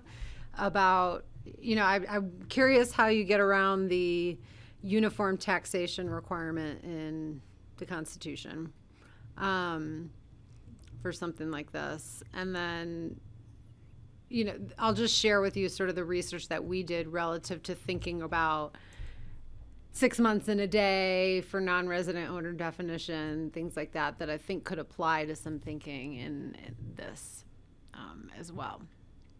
But that Tabor thing kind of makes me have a question, how we would be able to do that. And it'd be great if they figured out a legal strategy to get around it. So a few comments that don't need to be answered today, but my concern would be that people are paying their property taxes in full and not living here, so they're not receiving all the benefits of living in the community, such as education. So in some ways, we have a second home tax today, or a vacant home tax today. They're paying for services they're not receiving. I'll just leave that as a general. Is it double taxation to then also request a vacant home tax? The second point is, we as a county have moved away from defining someone as an in-state or out-of-state for the employee housing impact fee. We found it difficult to enforce, difficult to manage, and generally we ended up in legal suits over whether we were charging the employee housing impact fee as a primary or secondary homeowner. And then the third is, given we have a cap on short-term rentals, so we've got a limit in short-term rentals. If I come in saying, look, I don't want to be vacant, I want to rent my house, but you've already said it's verboten to rent, it seems like we've got an antinomy, if you will, in our policies, in our existing policies relative to what the potential policy could be. So again, just all observations, not necessarily saying I'm pro or con, but I don't see those 3-4 observations suiting Pitkin County today. Yeah, I definitely appreciate that last point for sure about limiting STR licenses, requiring a history of rental, and then having tax implications for not. Thank you. That's kind of painting someone in a corner, but I don't know how many of these things you can sidestep, like the double tax issue, if you frame it as an excise tax as opposed to a property tax. I think there are a lot of questions that bill sponsors are going to enjoy answering as this goes through committee and through the process. So I think we'll learn a ton about it, but I was actually pretty surprised to see this get introduced as quickly as it was, and I can't wait to see where it goes. In terms of the revenue diversification conversation, this is progress, at least in the conversation. I'm smiling, just saying, can't we just bring in the RET F and call it a day? I'm already working on next year's legislative proposal. Thank you. Any other questions on the vacant homes tax? Thanks for entertaining that. Oh, thank you.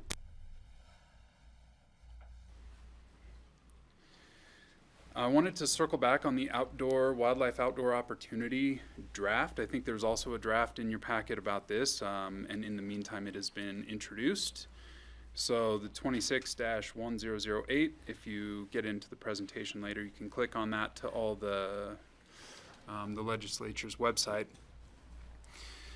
a little bit more information, although this is still pretty vague. I was in a stakeholder call with Rep. Lukens and Daphne with Parks and Wildlife last Friday, and the only real clarity they could offer was that they were looking to reorganize some of their cash fund dollars within Parks and Wildlife to fund some of their staffing as it relates to recreational strategy, capacity building, things like that. But they were short on saying exactly who or which cash fund dollars would be supporting it. So more details to come from Parks and Wildlife as we get closer. Not seen a fiscal note. Of course, it nets to zero because Parks and Wildlife, the way their funding works, it kind of needs to be. So we just need to see what we're no longer going to be able to do in order to support this. But in speaking with Parks and Open Space, they listed a couple different ways that we've benefited from the administration of some of these regional partnership initiatives. Launching partnerships, developing regional plans, stewardship projects, things like that. And Open Space believes there's still $40 million in the regional partnership initiative grant dollars left, and so it's definitely in our interest to have Parks and Wildlife be able to administer and divvy out those funds. So Gary and his team are in full support of this still, and we expect there to be some more details about how it directly benefits us, but that is kind of the extent of the information that I've got as I sit here. Question from Greg. I appreciate you following this. I'm glad to hear that Open Space is really supportive of it. I was a bit skeptical because I wasn't really sure what it was about. And if they have a clearer picture on, if it's a pathway for, for grant access and cooperation, that's wonderful. I think CPW has an interesting mission, and sometimes it kind of conflicts with conservation values. And so I'm not 100% on board, but I'm glad that you're following it, and I'll do my best to follow it as well. We'll keep you posted as this evolves. I'm sure it will.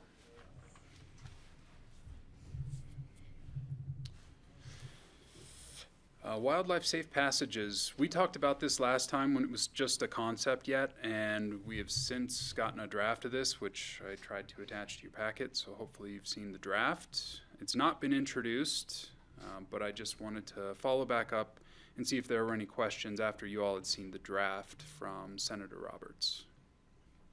Thanks for keeping tabs of it. Again, not huge money, but also not nothing, so it's a step.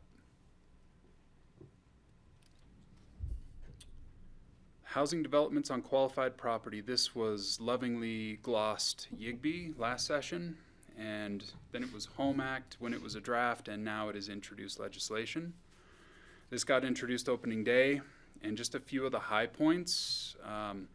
Qualifying properties are 5 acres or less and not served by a well or septic. So as we kind of think about which properties might apply and think about unincorporated Pitkin County, I think most of our properties that are 5 acres or under are probably not served by municipal water or sewer. So this might be a question of principle as much as a question of immediate applicability here, but we're talking about nonprofit organizations with a demonstrated history of providing affordable housing, and that's all those terms are outlined in, I think they were outlined in the draft, and I know they are in the introduced legislation.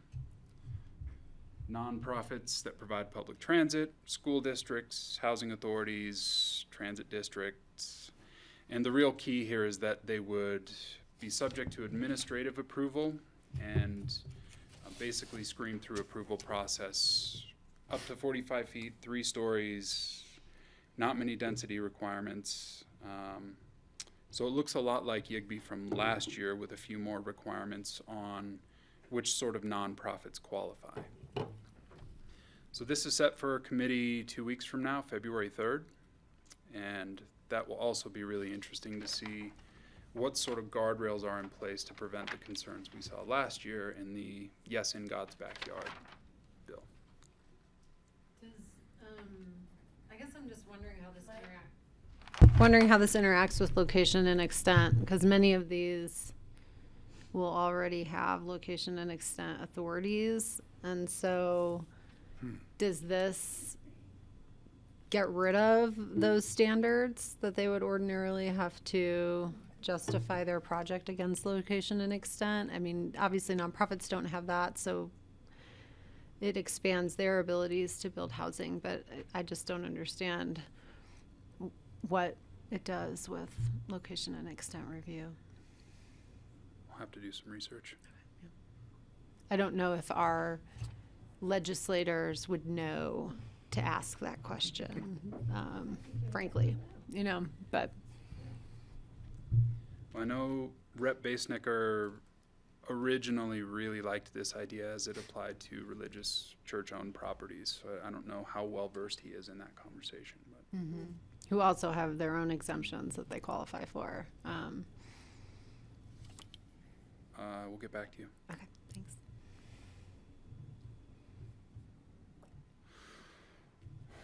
Data centers.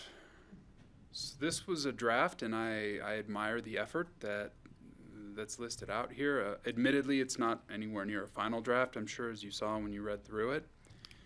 This requires large load electricity facilities or data centers over a threshold to use 100% renewable energy, which I think is pretty interesting. It's a great thing. The operators will pay the costs associated with the generation, transmission, and distribution infrastructure to get that power to their facility and ensure their center's greenhouse gas emissions won't increase. So there's also a requirement to report water consumption, efficiency, and use to the CDPHE. Patty? What about the impacts to others who are already using energy, like homes? Is there gonna be enough energy produced to supply to large load electricity facilities and still power homes? Is there gonna be an impact? I mean, As I remember, there's something relating to not increasing the cost of residential users or other users on that network. I'm not so worried about increasing costs. I'm more worried about giving them energy. Is there enough? Yeah, because you're hearing from places that are putting in these big AI facilities, et cetera, where the people who live in those areas are saying, well, is all the power gonna go to that new power consuming facility? And what am I gonna be left with at the end of the day? I think we're operating on the assumption that Yeah. power is infinite, and we have plenty. Kind of like water. So I think that would be a concern for me. I might add that the costs for cooling also be incorporated. Yeah, because they generate so much heat.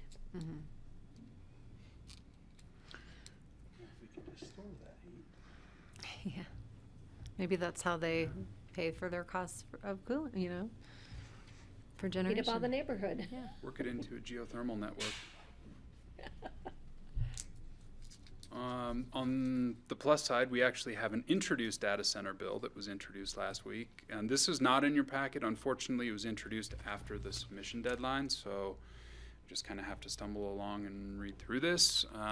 This is pretty similar in some ways to Senate Bill 280, you might remember from the 25 session. And it reads a lot like it's an incentivization effort to bring data centers to the state. So 100% sales and use tax credit if that data center invests $250 million in data center infrastructure, creates new full-time jobs at 100%, 110% of average wage, and commits to obtaining certification under some energy efficiency standards. So one of the big problems we had last session with 280 was that it had no renewable requirement in terms of the energy consumption. So I think this is a bite at that apple, but it probably doesn't go far enough. And similarly, stewardship strategies to optimize water management, Yeah. closed loop cooling, non-water based cooling, et cetera. So I think the question we'll probably see, especially from folks like CC4CA and CCAT, is do these environmental restrictions go far enough to justify the sales and use tax exemption these facilities might generate? Even more so, create new full-time jobs. I think it's great, 110% of average wage, but how many full-time jobs will these data centers create? And how they're gonna mitigate for those new jobs in housing, et cetera? Especially since there's no sales and use tax. I mean, there's a conundrum there. I mean, do we really wanna generate more jobs in areas in Colorado for the sake of creating new jobs, when right now we're already lacking housing for the current employees we have in Colorado? And how many jobs will these, because what you're hearing on a national level is, it's great, they're bringing these data centers into our community, it's gonna create all these new jobs, great, but who's gonna house them and school them and, you know, all those. So, be interesting to see how it pans out. And I, for one, would rather, instead of getting an energy efficiency certification, just require them to meet certain efficiency goals. Because for me, as we talked about at the airport, is it worth the cost getting a LEED certification rather than doing the right thing to begin with? But we'll see how, this is gonna be an interesting discussion, obviously. Yeah, at least so far on the SOS website, the Secretary of State, it looks like pro-industry is supporting and environment is opposing. It's kind of going down the lines. you Not might just surprising. notice, So Yeah. I'm not really recommending any positions as of today for any of these, because I think we need to see how they shake out before we get Yeah, too I far agree. down that path. I just would comment that a tax credit like of that nature should be term limited. A 7-year credit, a 5-year credit. Yeah, not forever and ever and ever. Maturity. And Levi, before you go to wildlife, the other bigly, in other words, big, large corporation incentive program that the governor seems to be pushing, bigly, I've just written that down. yeah, bigly, Thank you. is solar siting Mhm. and the attacks on 1041. Has that been introduced? Not been introduced. I haven't seen a draft. I haven't seen anything other than the rumors we heard it would come back from last session. Yeah. So I think I would expect it to be fairly similar, maybe absent the software requirements, because I think that was a lot of the pushback that came from local governments. Well, there was a separate software permitting bill, but this one really is about ignoring local control, preempting local control, and citing utility scale solar and other projects where the central government, the governor, would like. So to me, this is probably the most dangerous bill going forward in 2026. I have not seen it introduced, nor have I Yeah. seen a draft of it yet. We had pretty much unanimity, East and West, DNR, on the CCI call, and I think there's another CCI call this Friday regarding solar siting. If we see anything, we'll definitely keep you in the loop, and it's on my list now. Thank you. Now we can go to wildlife. So this is kind of a refresh from 2 weeks ago. This is the Wildlife Road Crossing Act reauthorization. We don't need to speak about all this again, but at the board's request, I drafted a letter in support to reach out to Representative Hurd, encouraging co-sponsorship of this. So that should have been in your packet, and I just wanted to close the loop on that, or open the discussion for that, and see what thoughts the board might have on how to proceed next. Patty? Yeah, I wasn't at the meeting, sorry, I was in the hospital that day. I had a priority, sorry. But it's my understanding that our lobbyist, Jessica, said that this bill would be better not being a standalone, but being incorporated into the surface transportation reauthorization, which is NACO is actively working on now, which I will actively be working on a month from today when I go to DC. So I think that I know it might be an opportunity to bring it to attention so it can be incorporated into the reauthorization of the surface transportation bill. I think that The BoCC, I would like for the BoCC to have further discussion, maybe at our retreat, on how we want to approach the bill, safe passages in general, and the best way to get something done at the federal and state level to help move safe passages along in an appropriate manner as far as funding and location, et cetera, et cetera. And I would be happy to, if the board agrees, to hand deliver this to the congressman when I'm hoping that we're trying to set up meetings now with him in DC in a month. So, because sometimes, the letters go in but I know if it goes directly to Betsy, she's really good. Betsy Bear is really good about following up, but it might be worth a hand delivery if the board chooses. But I definitely think we need to have a broader discussion on an appropriate way to address what we're hearing from many members of our community as far as safe passages and how we can get the appropriate source of funding, again, and location of whatever we choose and decide is the best to do in the future. And I know we have a discussion with CPW coming up, which it'll be great to have their input since they are Parks and Wildlife. So thank you. Greg or Kelly? I definitely would like to support getting this to Hurd and asking Hurd to. I'd like for Representative Hurd to support this, co-sponsor it. I think there are plenty of good political reasons to do it, and I know it's a popular thing to support, and that it's not going to harm us to support something that there's a lot of bipartisan support for. So I think it's a step in the right direction, and I'd like to support it, and happy to have any of the conversations that the board wants to have on it. I guess I was of the impression that I thought we ran this through COSN, got feedback that it was, Great. Fair game to green light to go. So I would go ahead and send it. And I think the machinations of what will happen, I think, are expected down the line. And then that's another advocacy opportunity to say, we understand this has been rolled into. Please support it there too. Well, can I, Yeah. Jeff? Patty? Yeah, because right now, it's in process right now with NACO. It's a big focus of the Transportation Policy Committee, which I sit on with a lot of other people, but we're working on it right now. We'll be working on it in a month.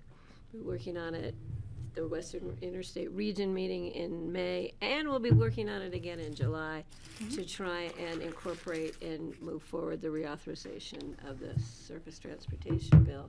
But this might allow us the opportunity to get a foot in the door as to bringing this issue into that reauthorization rather than trying to push it through standalone. I think maybe the funding resource would be better, because right now I think standalone is $200 million a year stretched out over the whole country, which if you're talking anywhere from 20 million to 50 million or whatever more, a bridge and overpass, that doesn't give us a lot of room for what we might want to do here in Colorado. So maybe the broader picture is to bring it in under the surface transportation.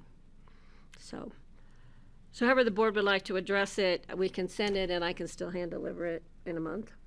Yeah, When I that's meet great. with the congressman. Yeah, that sounds good. Thanks. But I didn't know if we wanted to, well, we'll figure it out. And I'm sure that Betsy will get it into the right hands. She's great to work with. So I'm going to ask my 2026 rhetorical questions, I guess, because the R&B guys are sitting in the back, so they'll get a giggle. So I did hear Congressman Hurd last week in testimony with NOAA. He's very technology focused. The bill seems very infrastructure focused. Is there an opportunity or a nexus, much like Pitkin is a leader in AI wildfire detection? Could we do the same for wildlife detection? And it seems like other states and counties have already pursued that. So the reauthorization of $200 million a year, when there's already 49 bridges slated for the western slope because of the 2019 study from CDOT seems like not a lot of money for a lot of bridges potentially to be built. And again, I'm laughing with Andrew on that one. And then I have questions back for Pitkin, both Brian, as well as Open Space, as well as Kara. Where is this in our budget narrative in 2026? Where is this in our comprehensive plan? Since we're doing a 2050 plan, where's wildlife connectivity fitting in between Open Space and the R&B folks? It seems to me that we're not taking a very top-down approach. We're taking a two-person nonprofit approach, and I don't know if we're going to solve anything that way. What about other organizations, both Mule Deer as well as Elk, so larger sponsorship for the overall push? And then in the letter, we just talked about the local state legislation. Shouldn't we mention the state legislation, that we are doing something locally within his district and pushing that bill? So it seems to me that the letter is a little rough around the edges and doesn't necessarily speak to the person who's receiving it, who's very, he sits on science and tech with NOAA. Other ways that we can get his buy-in, but also as an organization, get buy-in for this program. So thanks for listening to my diatribe. That's good. Can I add to that list that you just gave? Patty. When we do our retreat, which I think is now going to be back in March, I think this would be a great opportunity for us to, if we're going to kind of tweak or add to our priorities as a board, to determine whether or not this is a priority, because we got a lot going on right now, and we have limited time and resources and personnel. I'm looking at staff. We can only load the plate so full until the plate breaks, or we're all stuffed. So I'd like it to be part of the discussion as our retreat of either reevaluating our priorities for 26 and, again, budgetary constraints or opportunities. And Kelly. Well, and I would just say, I think the letter does hit what our narrow agreement of a board is on this topic right now, which is to support the nonprofits' own efforts in moving advocacy forward and generating funding solutions.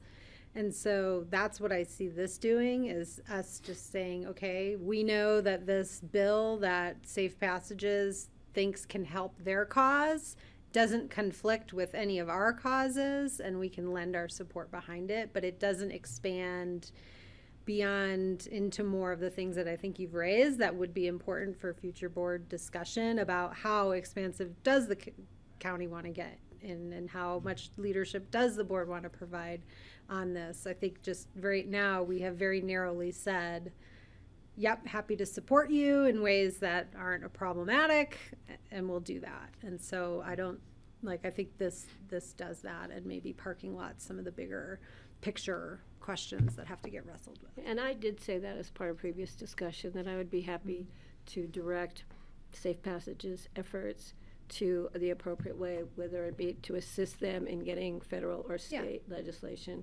behind it. And I think with what's going on at the state level with Dylan Roberts' bill, is another one where we can support, which I think is a great avenue to try and raise at least some money, or at least draw attention to the issue. So yeah, I agree with that. Is the board amenable to a couple tweaks to the letter, or is it going as drafted, both to Betsy today and then as well with Commissioner Clapper to Washington or wherever NACO's meeting? Yeah. Specific tweaks you're proposing? To me, this is a personalized letter to the congressman. He's got an interest in technology. Can we wrap that in here? Can we look like we're actually leading edge as opposed to trying to just build overpasses, which is not what this is. A wildlife road crossing program. Right. So are there other opportunities to bring the congressman in, given his technology and innovation bent? And then is there also a way of ingratiating the state vis-a-vis CD3 with regards to current legislation locally? So I'm just making it a little bit more topical, but also tweaking the congressman too, saying we might do something cool here in Pitkin County. But I think that's going farther than the board has decided to go. So That the that state is introducing legislation? that we are going to be leaders of this bigger, broader conversation on this topic, that we're going to act as an intermediary between nonprofit, state, ourselves. I just don't think this board is there yet. So that's why I don't think it's right to give the impression to the congressman of like, Picken County is going to be this, convener around this topic, when I don't think that the board has agreed to do that yet. And personally, I think it's a very important thing too. We should play a bigger role, and that would be my contributions to the conversation that I won't be part of. But I also don't want us to get too far over our skis on implicating our role that hasn't been defined. That's why I just think a narrow, like, we've been asked to support this bill. We've been asked to ask Congressman Hurd to support this bill. We are doing that. We want him to run with it. We don't know our role yet. That's for future definition. I'm hearing as drafted. I didn't hear Jeffrey propose that Picken County take a huge burden on for technological advancement. But I do appreciate what I thought you were suggesting was that, this is an area where there'll be a lot of development of technology and protocols that could actually help wildlife crossings short of building expensive bridges. And I'd love to support him if he has an interest in that. And I would love to have examples of it, but I didn't hear that you were proposing that we take the lead on it. But I heard a lot of "we" in a lot of I offered two amendments to the letter. One was offer to the congressman what's going on at the state level with regards to Senator Roberts' bill, and two, that financially there's a cost share between the state and the federal government, and there's solutions other than bridges. So those are the two things I put forth. And I think that's for them to figure out their strategy. And I'm trying to find a hook for a congressman who represents us that sits on both transportation as well as science and tech. I don't disagree with that, but I think maybe that's further down the line after we've had the broader discussion. I would suggest, and I will support sending the letter as written. We can send it off through Betsy, and then I would be more than happy to take a hard copy or copies with me to NACO and introduce it to the NACO policy group, transportation policy group, to see if there's support, since this bill would give $200 million nationally, not just on the western slope. And so it will affect all of the jurisdictions that are part of NACO, who have wildlife other than New York, who has lots of wildlife downtown. Levi, any bills that we missed post-publication? No other introductions, no. I just have a couple more quick follow-up on Please. some of the human-bear conflict from the last meeting. Are the bears out? We Is a human bear? just so happen to have Tyler and Brian listening in. So we talked about this last time, a Parks and Wildlife concept to change some of the penalty structures about human-bear conflicts. And I think Greg had a couple questions and the board had a couple questions about how this might apply. So this is the same slide as 2 weeks ago that kind of outlines the changes. And then just for clarity on this next slide, I've pasted the Title 33 statute and then bolded the proposed changes in that statute. So under Section 1, intent would go away and it could be recklessly. And under Section 3, the requirement of a first offense shall be given a warning will be removed. And then 3C, the fine for a third offense would go from $2,000 to $5,000. And so in terms of if you weren't in violation of the statute before for your bird feeder or for things like that, you wouldn't be in violation of that statute now. And then as the conversation with Daphne went, based on all the proactive efforts that our waste haulers and our landfill takes, in order to minimize some of those bear conflicts, they would not meet the state's requirement for recklessly or unknowingly luring bears. So that was the assurance Parks and Wildlife gave us on those particular topics. So by removing shall be given a warning, doesn't mean that they can't give a warning. Right. Okay, because we tend to like to educate and give warnings, and then keep track, which we do, as we just learned with our ordinance for camping on the county roadways, roadways within the county, I should say. And I want to carry that through so we're consistent in how we do enforcement. Yeah, and I think the issue was that some of the violations are so egregious and offensive that a first violation warning is just wholly inappropriate, but some folks knew they would get a warning for the first time, so they, I don't know, put honey all over a ham and left it out for a bear. I'm trying to make something up. Or baited them so they had activities to watch when their visitors are safely in the house. And so now this just changes that. So pretty minor tweaks to that Title 33 statute. But it's not been introduced yet either. We'll keep an eye on it. And the last piece that I have is a pushback that Senator Hickenlooper was sort of organizing. And they were looking to collect a list of local governments who wanted to push back on the FEMA denial of aid dollars based on some of our local fires. And we've sent COSN a few requests, and they seem to think this one might not be as straightforward as the wildlife crossings reauthorization.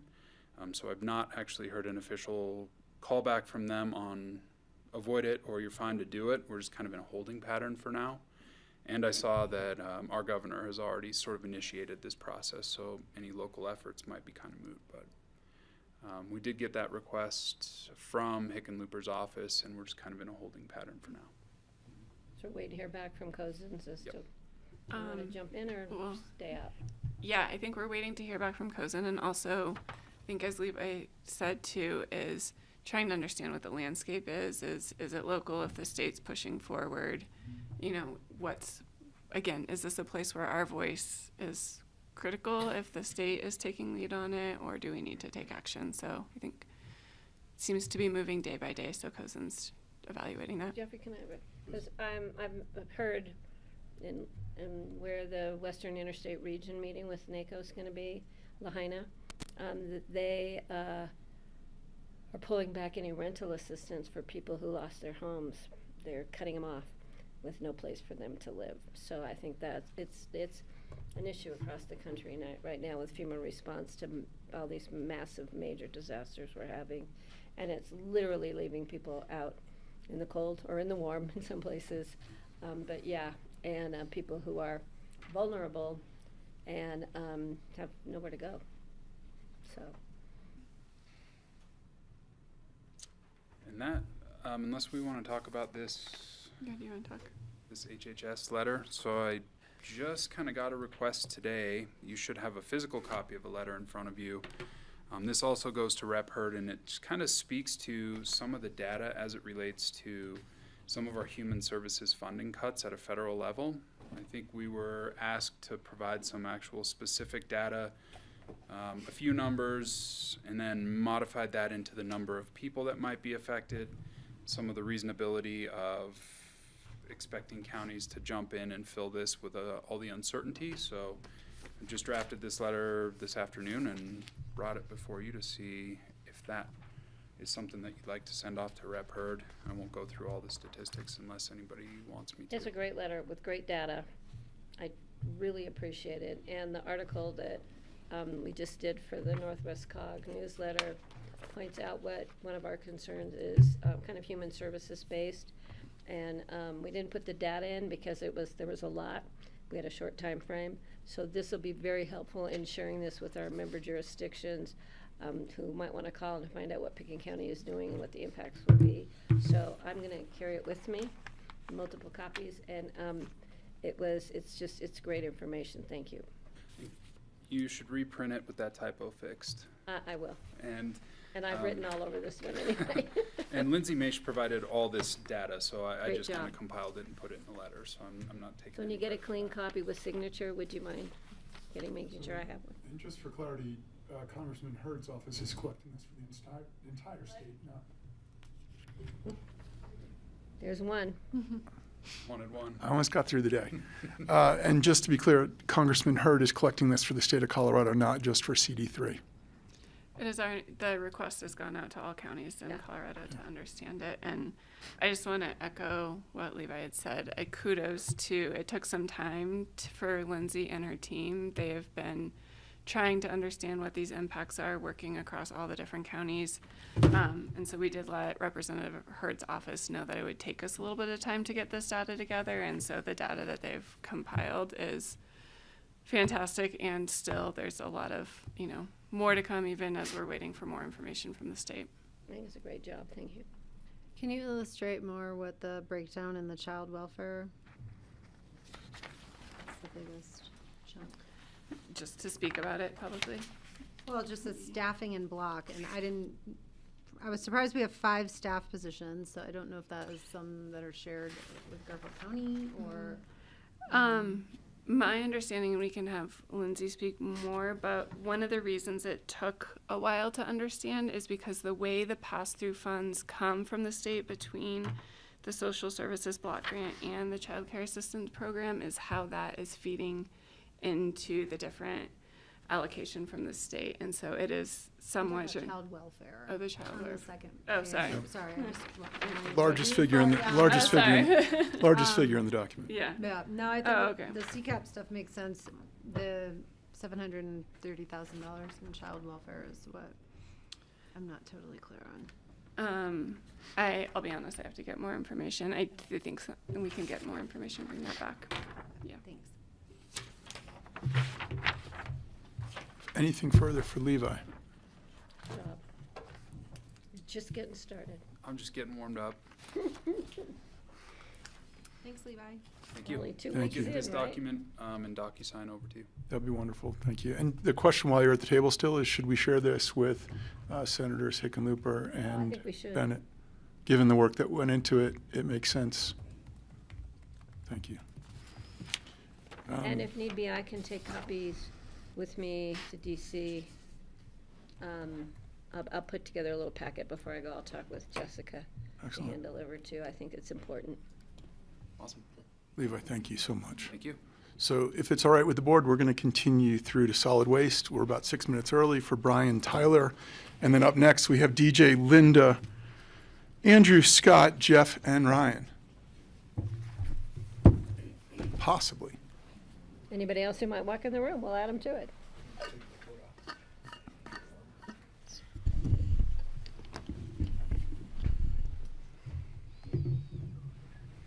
You guys don't look very dusty. We're not very dusty today. Cleaned up your act, you mean? Well, Tyler's setting this up, though. I would, on a personal note, I'm Brian Pettit, I'm the Public Works Director, and we're here to talk about the Solid Waste Center and our expansion there. But Tyler is likely the newest father in our Pitkin County family. I'll applaud for that. I saw that evolving at the holiday party, I think. Yeah. Yeah. Yeah, As congrats. of the 9th, so. Yeah, congratulations. Congratulations. When was the baby born? The 9th. So that's been great for Tyler and for And his you're here, family. you had to, You know, family leave is one of the things I I'm was most just- proud of at this I point. am currently so I on hope it. you take I'm- advantage. I did want to give you guys a little update and be here for it in case you have questions. okay, you go down. Well, we've met with the board a few times about the expansion, and the last time our plans were fairly well complete, but we have had some slight modifications since then, and now we have, and also an update to our next steps. So before we engage with our bidding process and go through our location and extent review, came earlier today, we wanted to check in with the board and make sure we're dialed on this. The way you said modifications, it kind of, it was in bold face there, so I can't wait to hear. They're slight. Okay. They're slight. Slight These are slight modifications at this point. Yeah, just as we got closer to 100%, we had to change the design just a little bit, and Tyler can go through those things, but Tyler? Yeah, there's really not a lot that you'll see that's different from what we've talked about in the past. We're really into the nitty-gritty right now. I think we spent a couple hours in the last meeting changing a camera location so we could better see into the back of trucks, which I won't bore you with the details of. So, Same layout that we've seen in the past. Done some minor grading changes to help with drainage and erosion control. Apart from that, everything's pretty much the same. Scale house layout is finalized. I think we've changed a couple of square footages here and there, rearranged the way the customer service desk works and lays out, and hopefully that'll help customers a little bit. Apart from that, once again, very similar. Just a 3D rendering to remind everyone what it looks like. Mercantile layout here, we did change a little bit on this layout to get an office space in the mercantile for the supervisor position.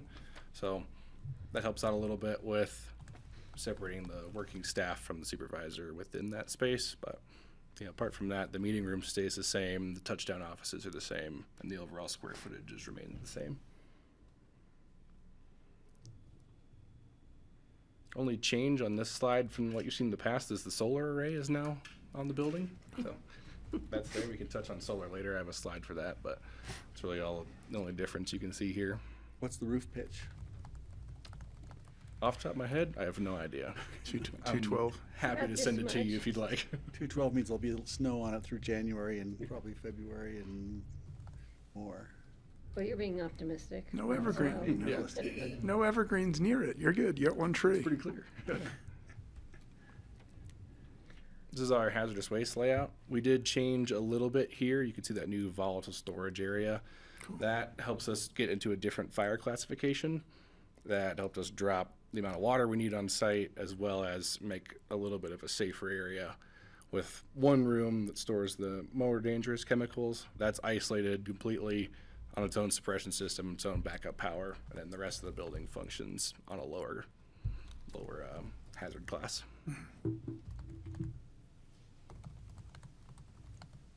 Similarly, just a couple elevations to recycle center hasn't changed at all. We are still specking out that compactor. I think we have a pretty good one set up for that, which should help us quite a bit in shipping full weight trucks down to Denver. But cool. Yeah, we'll cross that bridge when we get there. So into the actual changes that we've had, the solar design's done now. The individual building numbers are right there along with the system total. We are also looking at and have integrated a battery storage system in lieu of a generator. So that battery backfeeds the scale house as well as that volatile chemical storage room that we looked at previously. And we're looking at about 1,000 kilowatt hours on that, and it should be able to run over a day for the scale house. Obviously, we would lose the other buildings, the mercantile and the recycle transfer, but the goal was just to keep things flowing across the scale house. So, Since we came back to solar, and you can weigh in, I'm not an expert on it, but I really wish that the solar panels on my garage roof were at a steeper pitch, because they don't shed snow as often as they could have if they were just tipped a little bit more. And I don't know if that's something you want to talk to your designer about, but it might give you an extra month of solar gain. yeah, it's definitely something we can bring up and Yeah. double check on. And it may, it may Small not change. even be inspectable, I don't know, but it's a question worth asking on a low pitch roof. The answer to Greg's question may be, what's the optimized year-round pitch, irrespective of if it's a 212 or. Right. That's But what's the optimized year-round? So even if you go by 129 Emma Road, they're very steeply pitched. Harry Teague's building, they're steeply pitched because he just said, I want to generate year-round, and I don't want to lose all that low sun angle. So they should be, the solar provider should be able to do the calcs if they're Yeah, to flush optimize with it. flush with the roof or a slight pitch, so you'd get better yield during your winter months. And So it's also just two about calcs. how quickly the snow slides off of them. And there's the difference. If it fills with snow on November 2nd and stays covered with snow till February 28th, you've lost 3 months of solar gain, in the pitch. So that's the thing to add into that calculation. Thank you. Yeah, we can check into that. I think that'll be a slight change to our design. It's not that big a deal. I But thought you thank were you. going It's to getting ask. dangerous here when we're starting to opine on your design. I do realize No, that. it's good. I thought you were going to ask if the on-site battery storage was going to use on-site battery recycling for all the batteries they have in the landfill. They'll probably be using recycled batteries at some point. Any questions on solar? Well, what is the targeting 100 or 1,000 K for the? Because I'm not seeing how your system total and your battery storage. That's just for the overall battery storage. It's not tied to the generation of the solar itself, Oh, but okay. you know that can happen over a couple of days or multiple days to refill that battery pack. I said targeting because we're between a couple of different options. We were pretty set on one manufacturer, and then we've reached out to a couple different ones, and we're getting much better pricing, to be frank. So we're kind of in between a couple of different options. Thanks. Great. A little update on the water supply. In the scope of this project, we did some investigation into our existing well on site, and it is not refilling at the capacity that we expected. So over the course of the last 4 years, it's dropped significantly to the point that it's not refilling even for the operations building. So we're working a little bit on kind of readjusting this for a hauled water focus, which is where we're going to start at this point.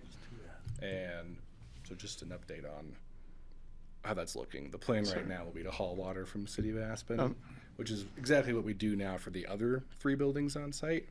But we will tie in, there's a provision in this to tie the operations building in as well to this system. So if in the future we found we were getting better water supply, we could cut back on hauled water, because I don't think we've ever been big supporters of hauling water in. Even, we do understand there's a need for water quality and quantity, but so I'm sure you'll be following up, and maybe when we have a bunch of really good years of water, we can cut back on hauling. I think What's- that, Yeah, Sorry. the goal here is just to be flexible. yeah, So, thank you.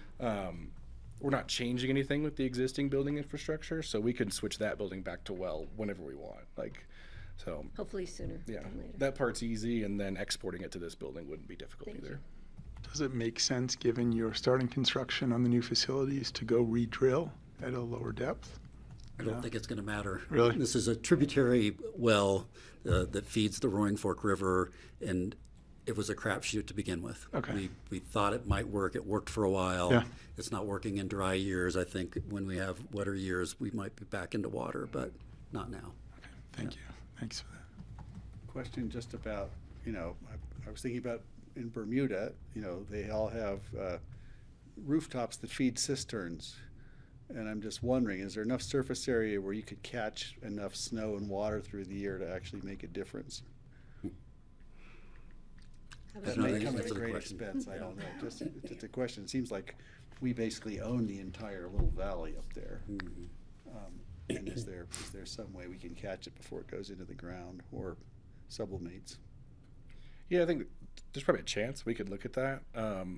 The concern that I would have is we're also getting to a point where the amount of people we have on site bumps us into a public water system. Yeah. And depending on where we source the water from, we are in different regulations on what experience we have to have on site, frequency of testing, frequency of reporting, that kind of thing. So it would be another look at that as well, not just on the infrastructure side. Potable water, that's another thing. Yep. Okay. Yeah, hauling from the city of Aspen helps us a lot with that requirement. Too bad. Oh, well. That's what happens. Yeah.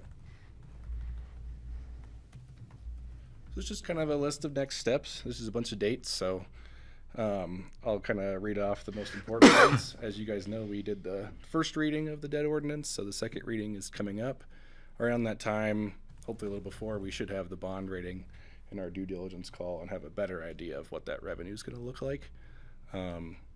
Following that, we're looking to issue the bid packet towards the beginning of February. Get that on the street for as long as we can. We won't have kind of a quick turnaround. I think I have almost 2 months on there for that bid. So it's going to run all the way through location and extent and all that. So that should be finished by the time we have bids closing. That location extent review is set for the 17th of February. So we'll be going before Planning and Zoning Board to get all that done. I did meet with them briefly on site today to go over some stuff, and it seems like we're pretty on track with things there.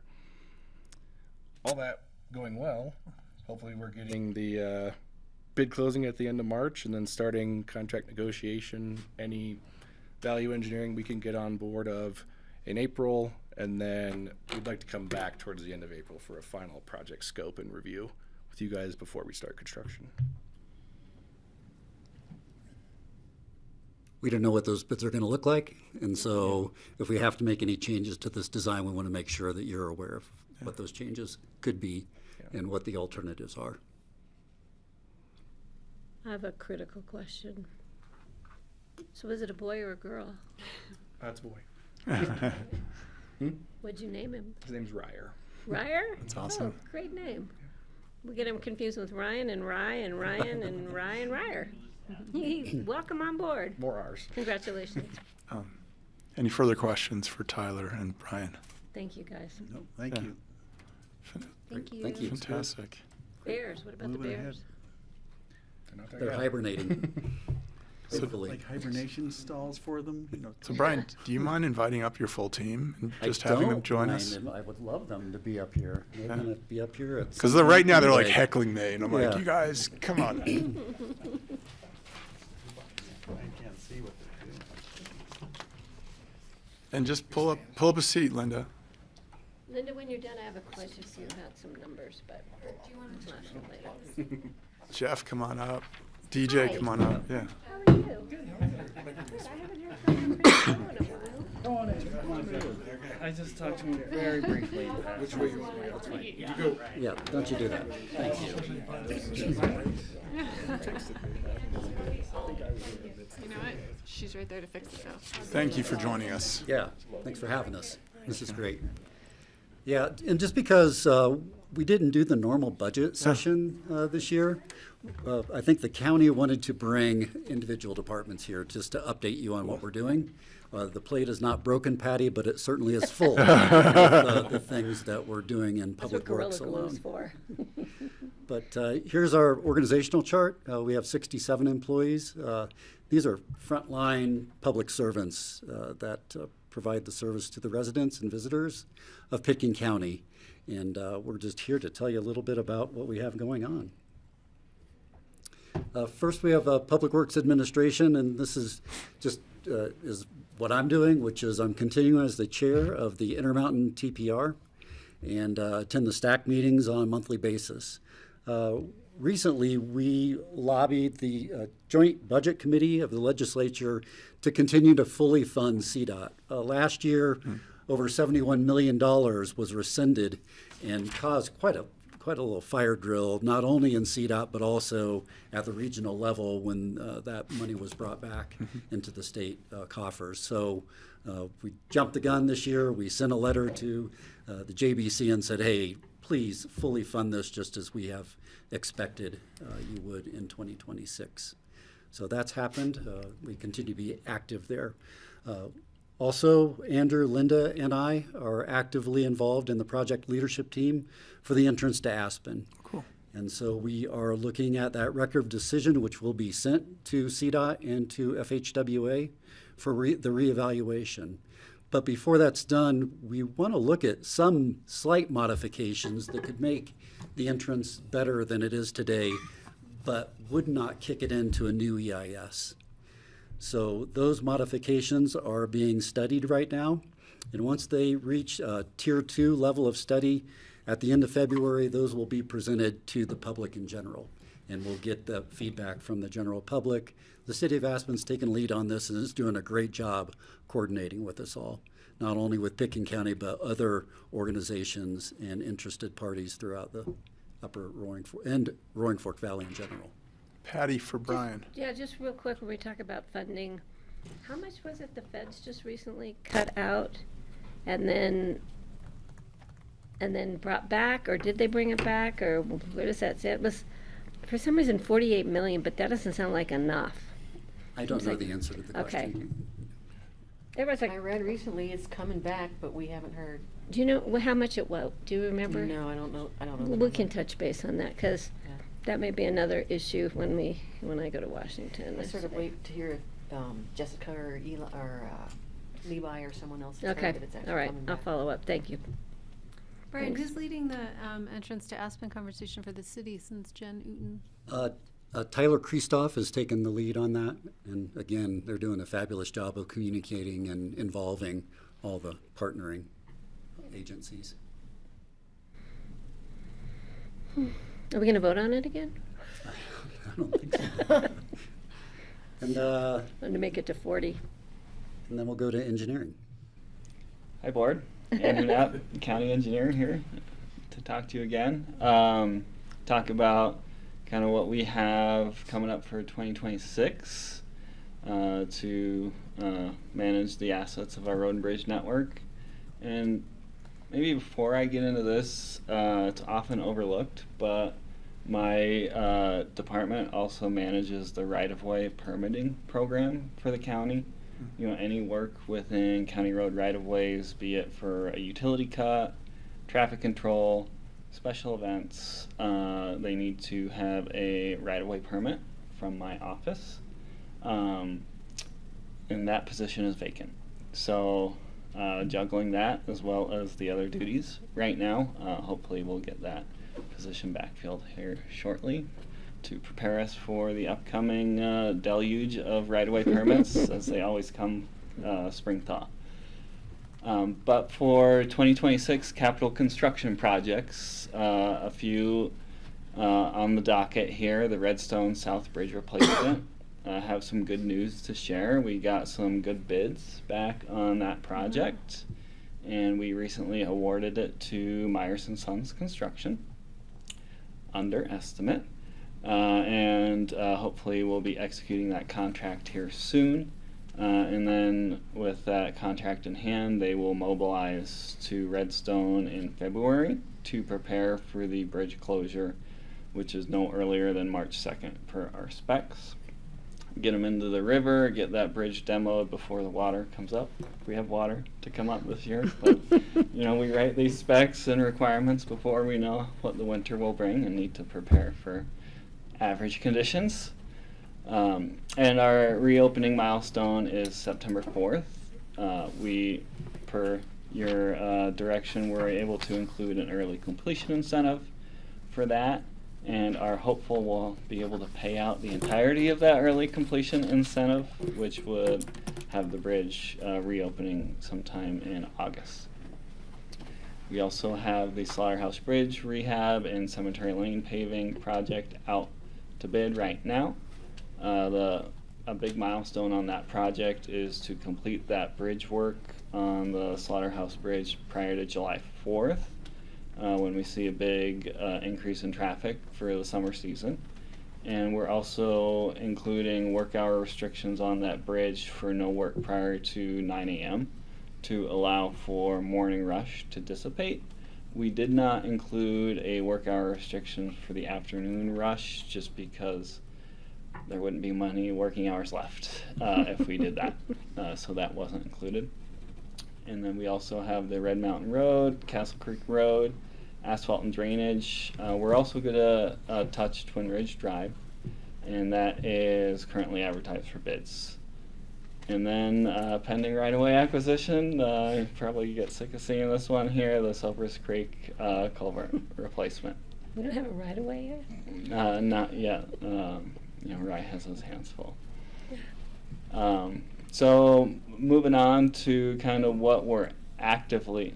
Question. Yeah. This is the Castle Creek Road asphalt. Where is that specifically? So we have 5 or so locations identified on Castle Creek Road that have some severe distress, some heaves around culverts and utility crossings, that area of persistent moisture, that where the asphalt is rolling into the ditch.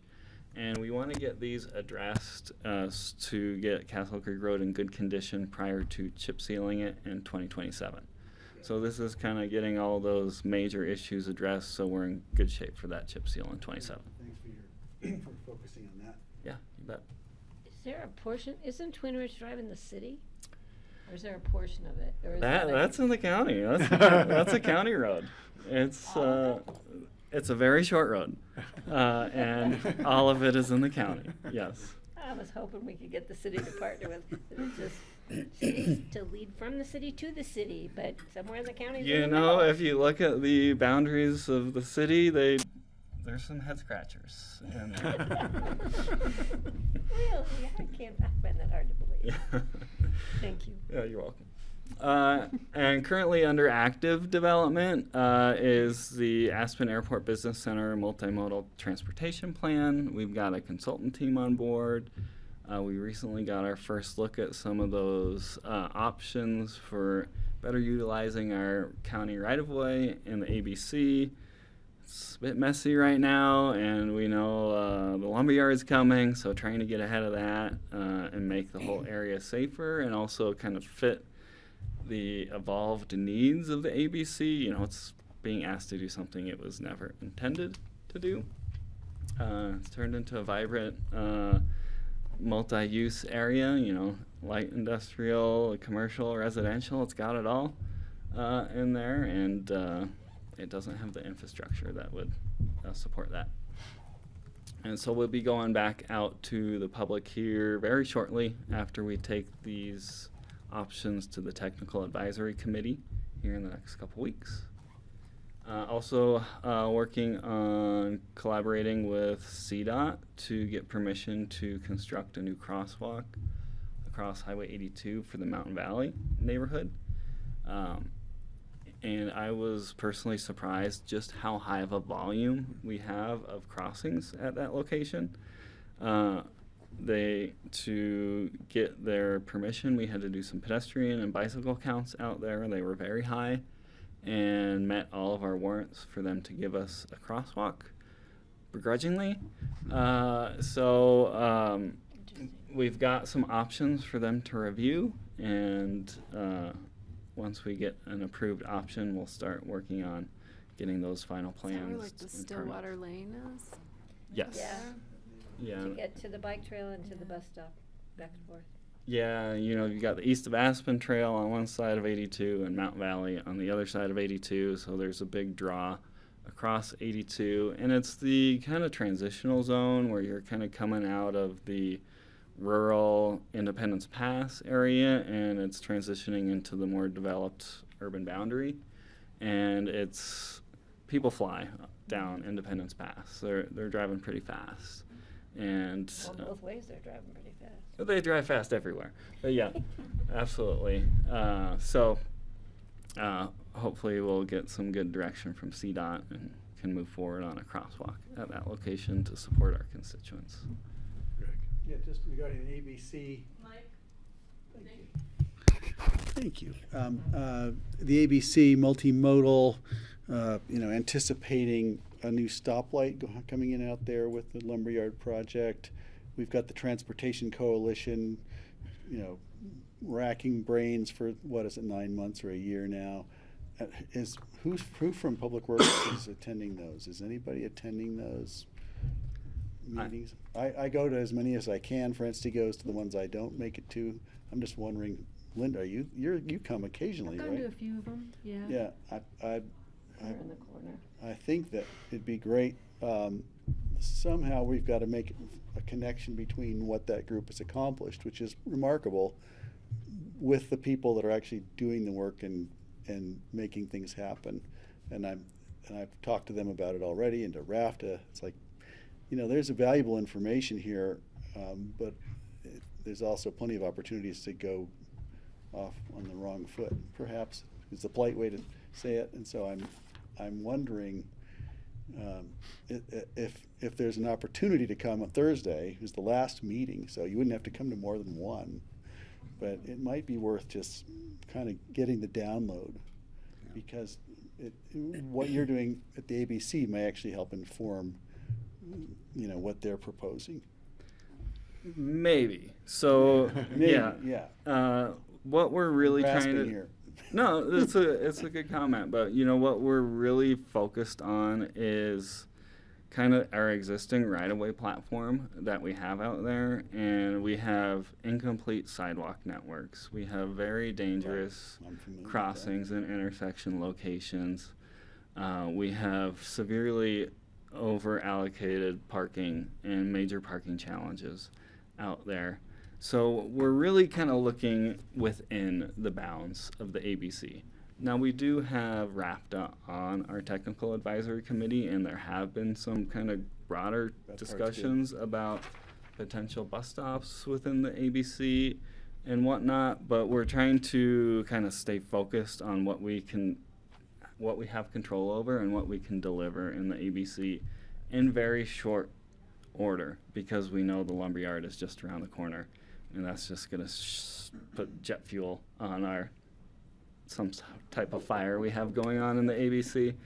On both sides of the highway now. Yeah. But yeah, we are interested to hearing what comes out I'm of just that coalition. concerned that we're getting these silos, we're building silos on both sides of the highway there, and I know you have to work within the sandbox you've been given. Yeah, and we, as you probably know, the access control plan for Highway 82 is very prescriptive as far as how these accesses are going to change when things are developed. So there isn't a whole lot of flexibility there, but there is a lot of opportunity for these broader transit discussions. Okay, great. And last but not least, Highway 82 HSIP intersection improvements for the reduced conflict U-turn. I really hate saying that. Intersection at Smith Way, and also the acceleration lane at Lazy Glen. We had a great meeting with CDOT a couple weeks ago, and I'm optimistic we will be positioned for construction in 2027. What's the safety grant? Pardon me. What does that imply? So HSIP is Highway Safety Improvement Program, and it's a federally funded safety pot of funds that municipalities and counties can apply for, and it's graded on the cost benefit for the safety improvements. And this project was a real slam dunk for these safety funds because of the cost benefit on it. Numbers I've never seen in my career because of the unfortunate abundance of accident history at both of these intersections. So that did allow us to qualify for that $2.6 million.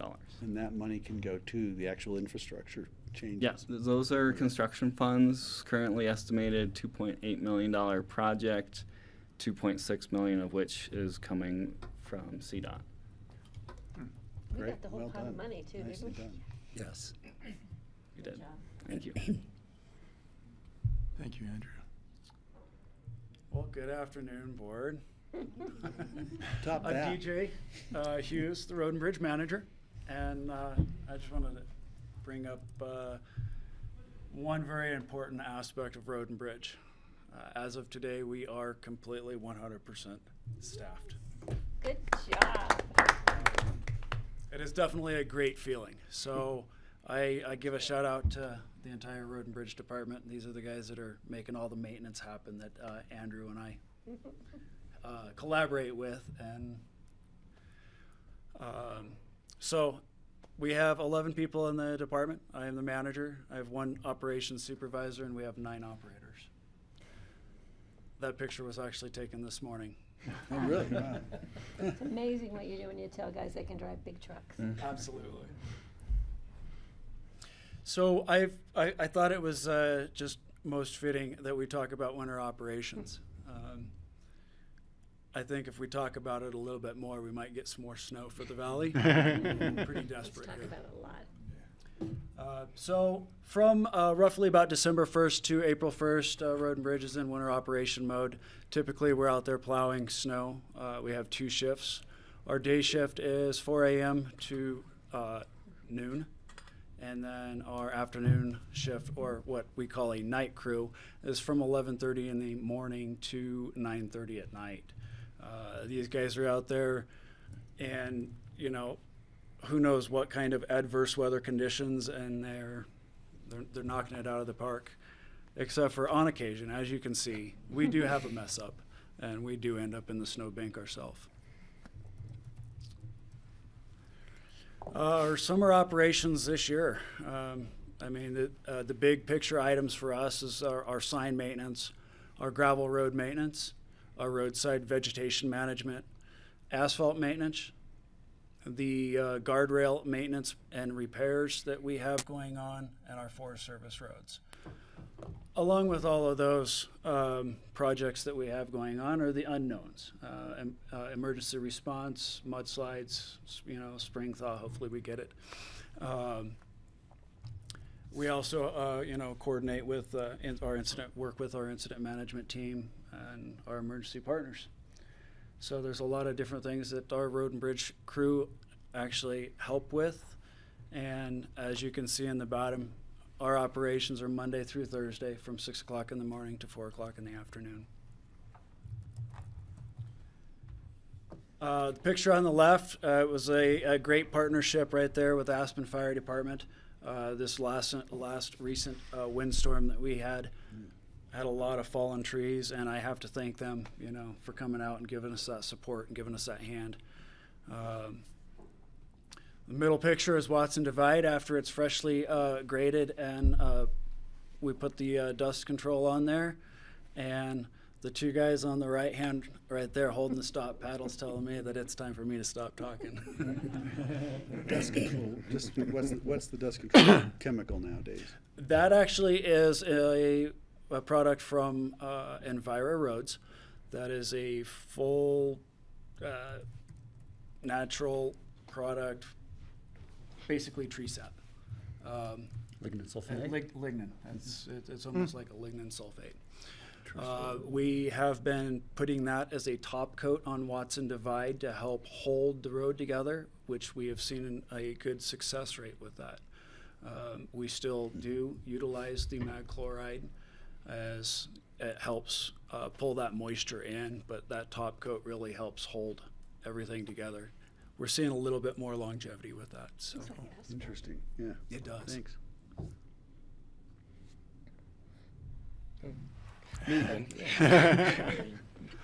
So you kind of got our capital update, most of the stuff we're doing there. So I thought we'd start off this by looking back at our final numbers from 2025.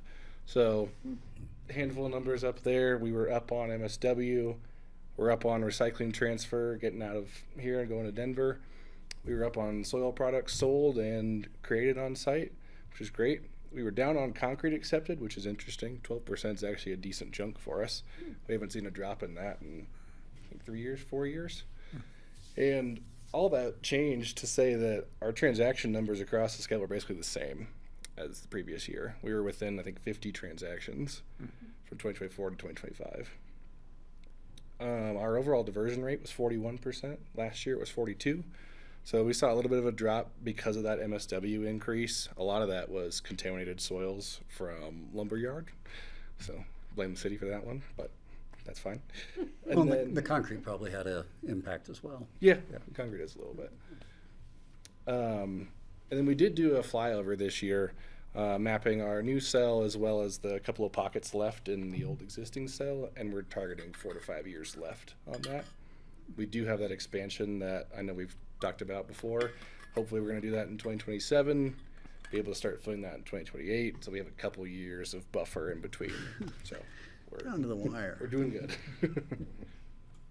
Why do you think concrete's down? Major projects in the city where they tore apart major hotels and those Yeah, are kind of done and in There'll the. be more. I think it depends too. There's been a couple projects that have hauled straight to Elam's. They were taking some stuff for a little trial run. I don't know exactly what they were doing with it, but I know there was one project that hauled there that was pretty decent sized. So I think we might be seeing more reuse opportunities within the valley, and it's just not coming to us. Oh, interesting. So operational priorities for this year, we restructured towards the end of last year. We've hired all those positions now, and we're getting to the point where we're getting people up to speed, working in that structure, and then getting that structure out to all the customers so everyone knows who to call, who to contact, and where to go for answers. We're When you're, I just wanted, at the end of this, I just wanted to ask about the compost programs with the city and how the volume going. It seems like you've got a lot of compost making out there, and I was wondering if a biodigester has ever been contemplated, because I understand communities are getting those in some cases. I'm not sure what cases they make sense. We have the benefit of space, so my initial answer would be we don't really need it. If you want to do something on a smaller scale, I think it makes a lot of sense. But because we have so much room, our throughput's going to be a little bit nicer doing what we do now. With just making the compost. Yeah, but yeah, they're great when they work, and in those smaller spaces, they're fantastic. Okay, interesting. I don't know much about them. Just poking. Yeah. Thanks. We're working with the attorney's office to clean up some site rules. So we have a lot of, I would call them unofficial rules that are not documented and done. So working on that, cleaning that up, and having that in an actual policy to have in our back pocket. And just to be clear, this is people that are customers at the solid waste center not following the rules of the solid waste center, and so we want to make sure we have rules on how to handle them. Oh. I think we have kicked them off the site before and not asked them to come back, but I think we need to have a little more legal backing in order to do that properly. Interesting to be out there and observe some of the users of the site. Very entertaining sometimes. It's a good way to put it. What are they doing? Scavenging. Driving places they're not supposed to drive. Yeah, not driving all over the disturbing they're not place. supposed We've to got a dump lot of, not a lot, I should say. We have a handful of illegal dumping, stuff in the wrong piles. A lot of speeding, actually. Like our site rule is like 12 miles an hour, and we've clocked people at 40. So working On the way on- down. Man, you don't want to hit those unmarked dust. speed bumps. Well, that's you why we put know? them there, because I have seen a full trailer come off the ground off those speed bumps. So Yeah. they're not necessarily slowing They're everyone slowed down. the next one. Well, at worst, and disrespectful to our employees. And that's where Right. we want to step in and take care of our people that work there. All right. Can we get a bear update? They just said they were hibernating. I already Well, right, yeah. We know Currently- but they will emerge at some Yeah. point, probably sooner than we think. It's possible. I would say that last year was pretty good for us. We didn't see the numbers that we have in the past. So I would say last year was a down year. Great. We didn't have any problems that we had to deal with or call CPW, involve anybody. So That's good news. we got more damage to the compost piles from elk than we do with bears. Oh, right, the problem elk. Got it, thanks. They're keeping warm on the compost. We're continuing some site prep for the campus project and the cell expansion. So that cell that we've been talking about for years goes on the current access road. So we have to develop a new access road for permanent access to the top compost pad. So we're working on that, trying to figure out the best place to put that road on site. And then we're also doing a full household hazardous waste program update. There's some regulations that we need to get with the picture on, and I'll talk about that more later. I've got it broken down a little bit easier. And then, yeah, capital priorities, scale house. You guys saw that already. So our program update is based on some of the regulations from the state, and the bulk of it is tied to commercial entities. So because of our generator status and our collection facility status, we're required to actually manifest and document everything we get from commercial entities. It's been a little lax in the past, so we're moving to a new system where they'll be required to make an appointment. They'll meet with our staff, we'll categorize everything, we pull SDS sheets on everything, and all that documentation gets saved and sent off to the state at the end of the year. So that's a requirement for us, and now that I have more staff members at that site, we're gonna move to implement that. Another change that I skipped over, the first bullet point, is we're gonna weigh pretty much everything now. And that should help because that's how our reporting goes. It's how we're charged for our external vendors. And we're hoping it'll help with some of the container questions. Right now we charge based on gallons. If you bring in a gallon of something, I have to charge you by the gallon. And we don't know if it's 3/4 full or half full or whatever. When we go to a weight basis, it should be more accurate for everybody. So we'll win some, we'll lose some on that, but as far as accuracy goes, we'll be a lot more on top of things.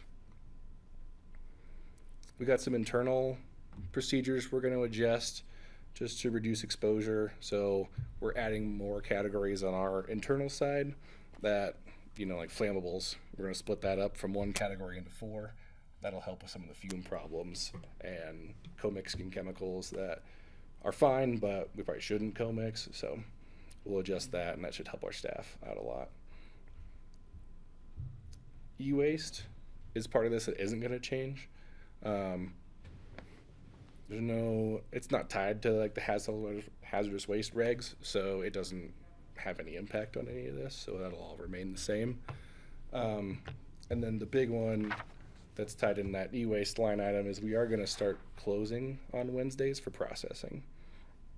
So if you want to go to the next slide, this is kind of our schedule that we're looking at doing right now. And the big one there is the commercial HHW, that third line down.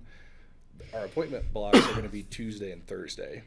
So we're including Wednesdays as a closure day so we can process everything from commercial. We're expecting those days to be very busy because we're going from accepting them throughout the entire week to just 2 days. And that's just from a manpower standpoint. So those Wednesday closures will help us get on top of that, sort everything the way it should, and get all that stuff put away. And what exactly is that? Like, what are people bringing to you? Sorry, what? What are people bringing to you? What is commercial household hazardous waste? So commercial from a state standpoint is classified as anyone that creates a profit from bringing me that material. So this is going to be property managers, painting groups, HVAC companies, anybody that has like an actual profit revenue. Anything they bring us that's chemical is how we kind of classify that. So we get What's the volume? What are the big volumes of things people are bringing you? Paint? Paint's a big one. Flammables is another big one. Also like pool chemicals, household cleaners, bleaches, acids, all that stuff. We see quite a bit of it, to be honest. And most of that stuff is coming from commercial. Mm-hmm. So. Gotcha. Patty? We used to sell paint. We don't do that anymore, do we? We don't. I'm trying to match the paint I bought 20 years ago. It's a really cool mint color. I guess I'm out of luck, huh? I don't think I can make that for you anymore. We had a lot of landfill gray going on. When we blended I around. got a little paint. minty. It's pretty cool. But yeah, this household hazardous waste program is a modernization in preparation for a new building. So when we get to the new building, we're going to be in good shape to have a modern HHW. So we're looking forward to that. Wait, one question before Tyler gives up the mic. Sorry. I guess it's a larger county question. So given the city's doing a really good job at managing food waste, is there an opportunity, or is it all sitting back on the waste hauler side to push food waste diversion from the landfill at a county level? I'll leave it to you. In other words, I think Aspen's doing a wonderful job. And I'm not saying the county is not, but right now we're basically single stream and trash with a half dozen haulers and no way to sort of curbside compost, if you will, if that's a more direct question. Yeah, we have one hauler that we've worked with very closely to provide those services, not only to Pickens County residents, but up and down the valley. And they've done a great job to expand food waste composting. We don't have a lot of the commercial aspects that the city of Aspen has. So they generate a lot of their food waste through those restaurants. And we just don't have that. Yeah. But certainly if the board's interested in passing legislation and requiring food waste recycling, then we could go that way. But I guess the question, would it make a material difference in terms of what we receive at the land? Because right now we're putting food waste in with just regular waste. I mean, I think it's better than you think. So we do offer, we have a compost drop-off and scrap bin and everything, and this is a surprising amount of people that actually use that. Yeah. So I don't know that the market capture in the county is going to be the same as what the city's doing. We've seen a pretty big increase from the first city ordinance, and I'm sure we'll see it continue with the next round. But I don't know that our incoming volume from a county perspective is quite the same, from an ordinance standpoint.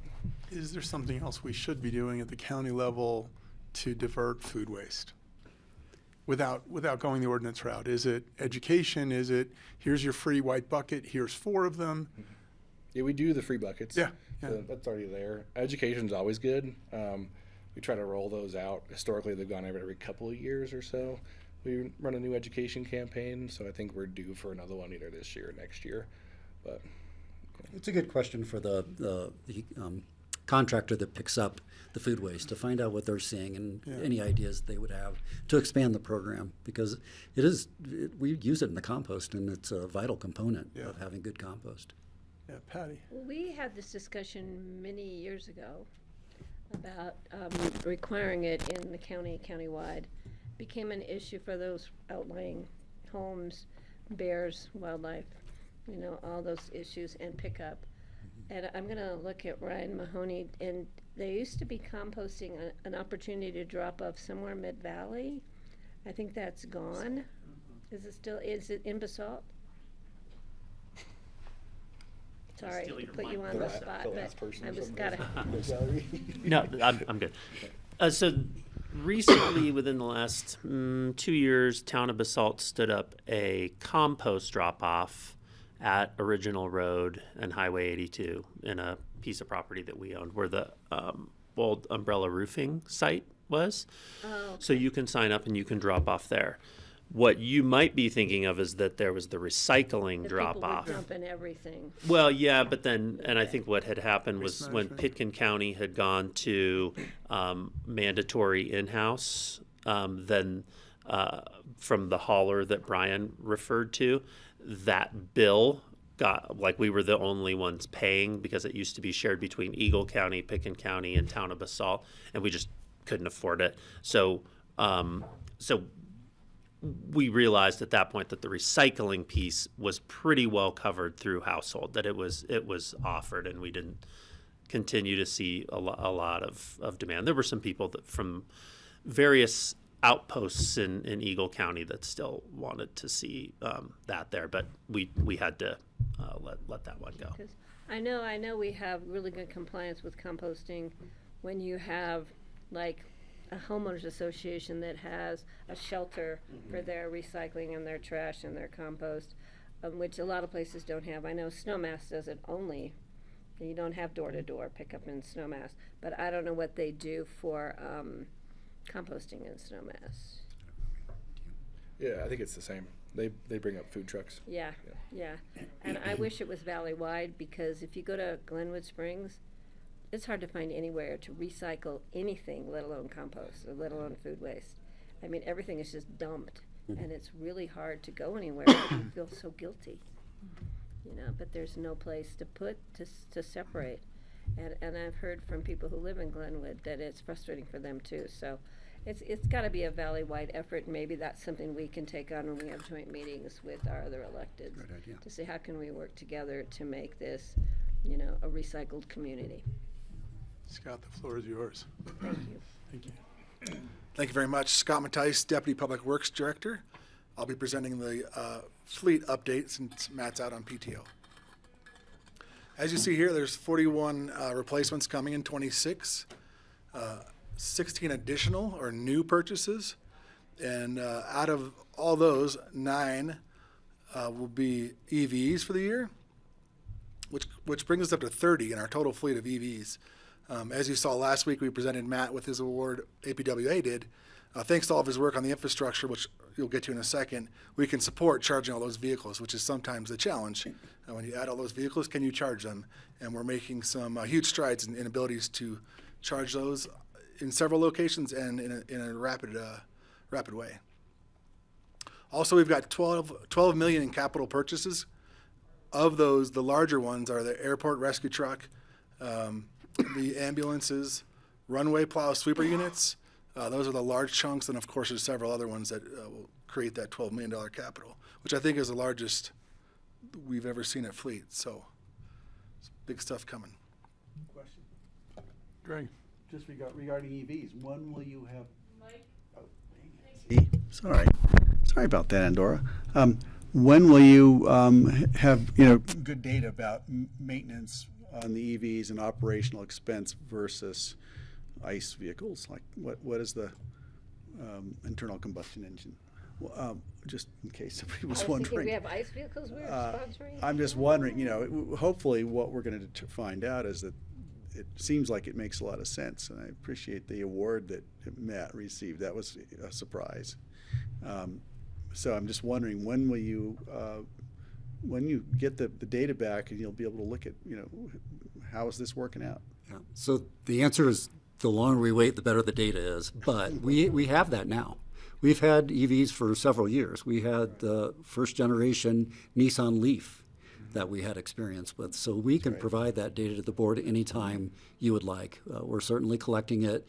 Our fleet software analyzes it, and we can get back to you in short order if you'd like. At some point, it'd be nice to see that, just to know if, I've been flogging EVs for so long now, I kind of want to see if it was a good idea. Thank you. I won't comment. So as I mentioned, Public Works is we're increasing the capacity there at Public Works. The expectation is going to be to have the second power block online and charging in the next 2 months. The current system charges about at 200 kilowatts. This will double that to 400 kilowatts. Now, you like to think that's going to be twice as fast. It just depends on the vehicle, right? Currently, our trucks can accept up to 350 kilowatts. And some versions of vehicles can take the charge faster than others. So it's not necessarily twice as fast, but certainly more capacity. And what that equals then is more cars can also charge at a time. If one car is charging, they can take all 400. If there's 4 cars, this will increase the capacity and rate in which some of those vehicles can be charged, it's fantastic. Those will also stay public facing, and currently no expected increases for charging at those chargers. Great. River Park Center. So Matt working on some grant funding and received funding from the state and from Holy Cross there. He's planning chargers there at RPC, and the same thing, River Park Center, which is down in Basalt. Working on planning and getting that thing going, where they're going to also have 400 kilowatts to charge at that facility. And the plan there would be to have one for county vehicles, whether it's SO or folks commuting up and down the valley, or fleet vehicles or pool vehicles, but to keep 3 available for the public to swing in there and charge, again, at a pretty quick rate.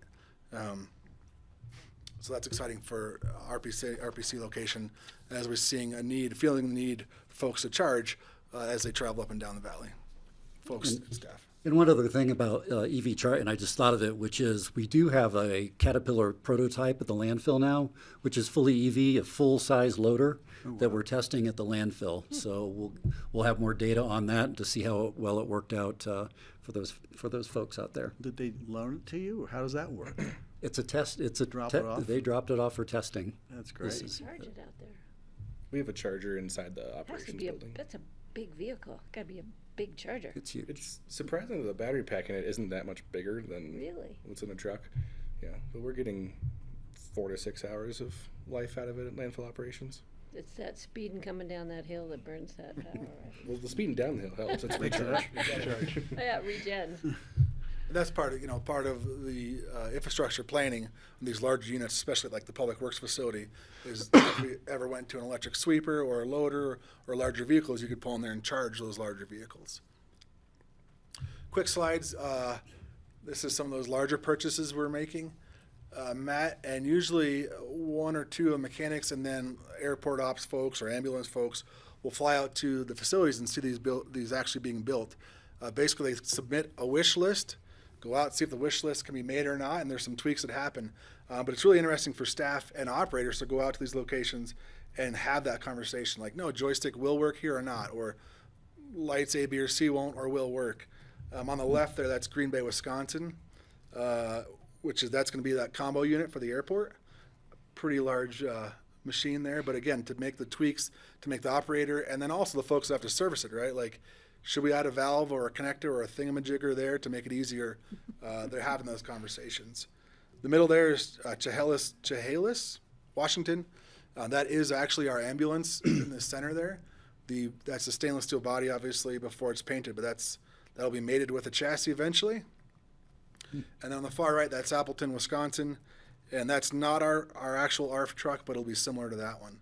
And so again, I think for staff to realize, operator staff, frontline staff, to get a chance to see how these things are built, it's pretty interesting. And again, for fleet staff to get a chance to maybe understand a bit why the thing is put where it is in the assembly line, because oftentimes when you go to fix it afterwards, it maybe doesn't make sense. So neat stuff coming down the pipe. Can you actually, put a request for like an espresso maker or kick-ass stereo or anything? There haven't been the ambulance. I'm sure you can. There's usually a dollar sign associated with all of this. That's fascinating. Yeah. Good afternoon, everyone. Jeff Pendarvis with Facilities Department. I thought I'd give you an update on what we did with your funding that you gave us for the fall supplementals. Boilers are working at the library.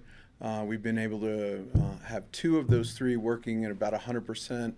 The third one is still in various states of repair. So there was a lot of deferred maintenance on those boilers, and fortunately or unfortunately, however you want to look at it, it's been a mild winter, and so we've been able to keep things nice and toasty over at the library. We've also done some other upgrades to the HVAC system, replaced the motor and fan assembly on the main air handler that distributes the air throughout the building. So things are going along pretty well over at the library.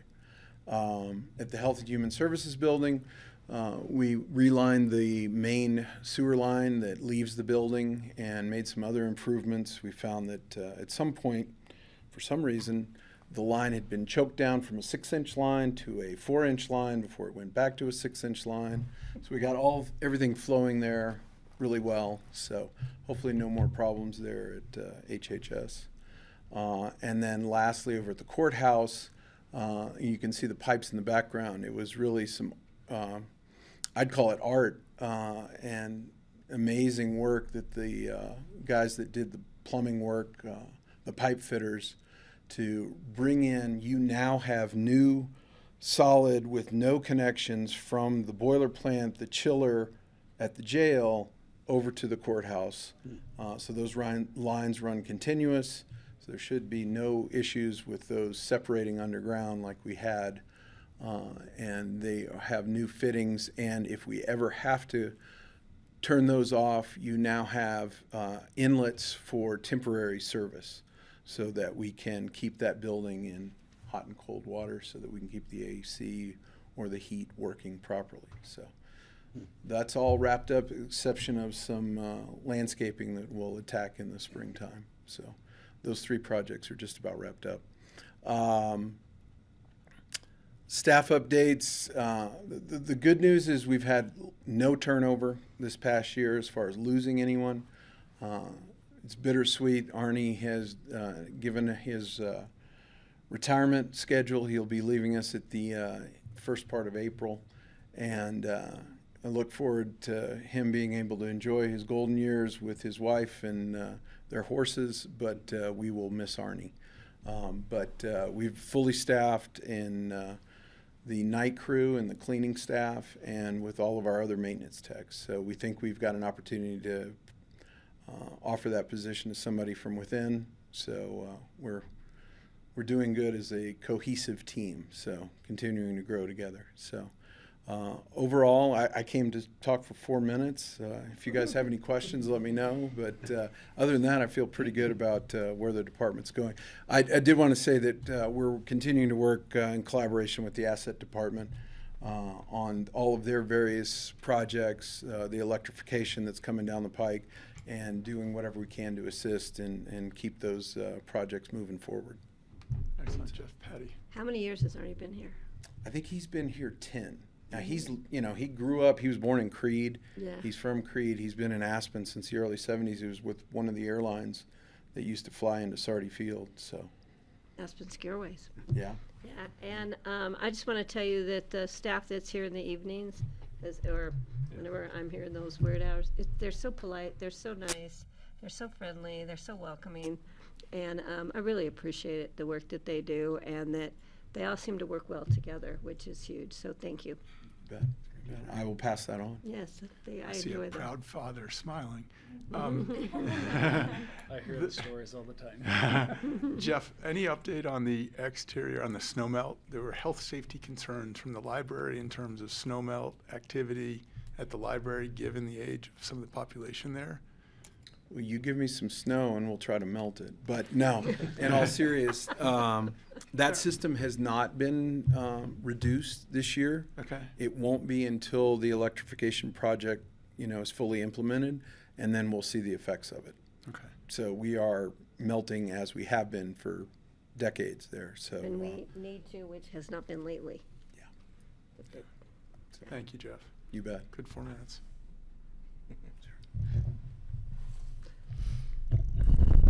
Alrighty. Since I was before you all back in October, when you discussed and approved the 2026 work plan, I just have one slide updating on some first quarter things that I'm focusing on. A lot of our energy right now is going into just all the operational details of switching the Brush Creek management over from CDOT and the city over to the county. We're learning a lot about, for instance, right now with X Games setting up, Skico is going to be out there till late March with 3 or 4 events happening. We're learning how they sort of manage all that with all their different players. Part of what I'm going to learn about this weekend is just the different chaotic things that happen during X Games if we have some safety or liability exposure on any of those things that we didn't know about because we weren't running it. And then we have been talking about, and you all have brought up in the past, should we be charging for these big events that happen out there? So I'll be coming back to you later in the year with some thinking on that. As it is now, the city of Aspen has been taking, say, a $5,000 deposit for any event that uses the property, and then they return that at the end. Our question is, should we actually be collecting funds to help with the operational costs at the lot? And that will be part of what we'll discuss in sort of a public forum that we had in the work plan for how we move forward with managing the various business uses out there that have been happening that maybe shouldn't have, and that will all be a public discussion.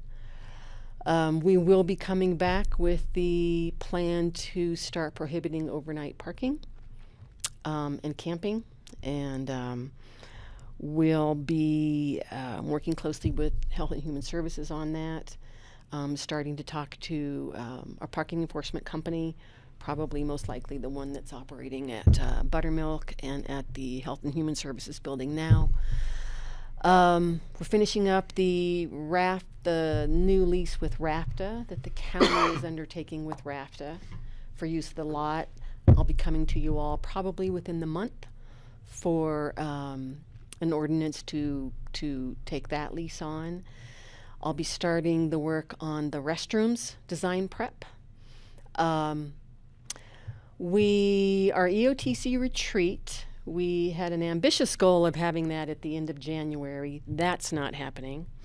We've had a couple of planning meetings with the managers and also with the EOTC staff and with RISE department on the question of how EOTC funding can be spent.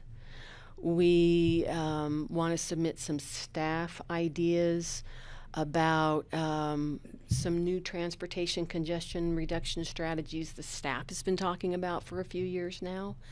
And then I will be soon setting up the meeting with Commissioner Woodruff, Mayor Richards, and Mayor Schenk about getting their input on what they want to see for a 5-6 hour one-day retreat. I heard you say, Patty, that you all are having a retreat in March. We had hoped to have one in the first couple of weeks, but with spring break and now hearing that you all have a retreat scheduled, we'll have to have some conversations about the dates of all that. And finally, I've been involved with some of the airport modernization, multimodal planning, some meetings and discussions with that. I've attended the open houses, and I've been talking with off and on with the project team. I'll be attending the next task force meeting with the multimodal committee.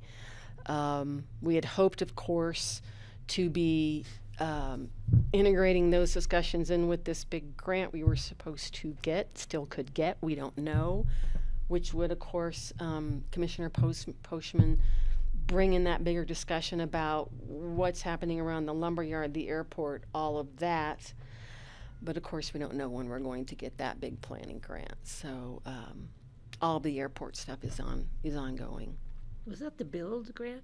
Yeah. I can work on that too in DC. Again, 2.5 million. I know. And we've had it back, we've had it frozen, we've had it defrosted, we've had it thawed, and then we've had it refrozen. Brian and I have a running bet. I think we're going to get it. Okay. I'll work on that. Okay, thank you. Brian, you want to wrap us up? Yeah, that'd be great. Yeah. That is our program. That's everything we have on our plate. It's not everything, but it's a big portion of it. And I just want to thank these folks for the leadership they show each and every day at Public Works. And it sounds cliche to say they collaborate every day, but they do. They collaborate every day. They're talking, they're working across department lines, and it's just impressive and inspiring to see. So I want to thank you in front of the board and for this update. And thanks for listening. Thank you for such a Thank you, wonderful guys. Thank you team. all. Appreciate it. Where's the rest of your staff? You still have somebody holding down the fort out there? We do, and I thank you for alluding to Romany. She still runs the land management department, and will be bringing any changes that land management has to you on her own. But I want to thank her for putting together this presentation. So she runs. She does. Absolutely. She does all the hard work She's awesome. behind the scenes, Yeah. for sure. She Thank you. makes my job a lot easier. She's great. Thank you, Patty. Thank you Yes. for that. Thanks. Thank you so much for your time. You're welcome. Yeah, great to see everyone. Thanks Thank all. you. Do you have questions? Jeff. I'm going to just step out one. You can keep going. The only thing I have for Yep. future agendas is the Thank AFCO you. meeting on Tuesday. I just need to get into for a minute. So, Great, can you get us out of here in 10 minutes? yeah, we're good.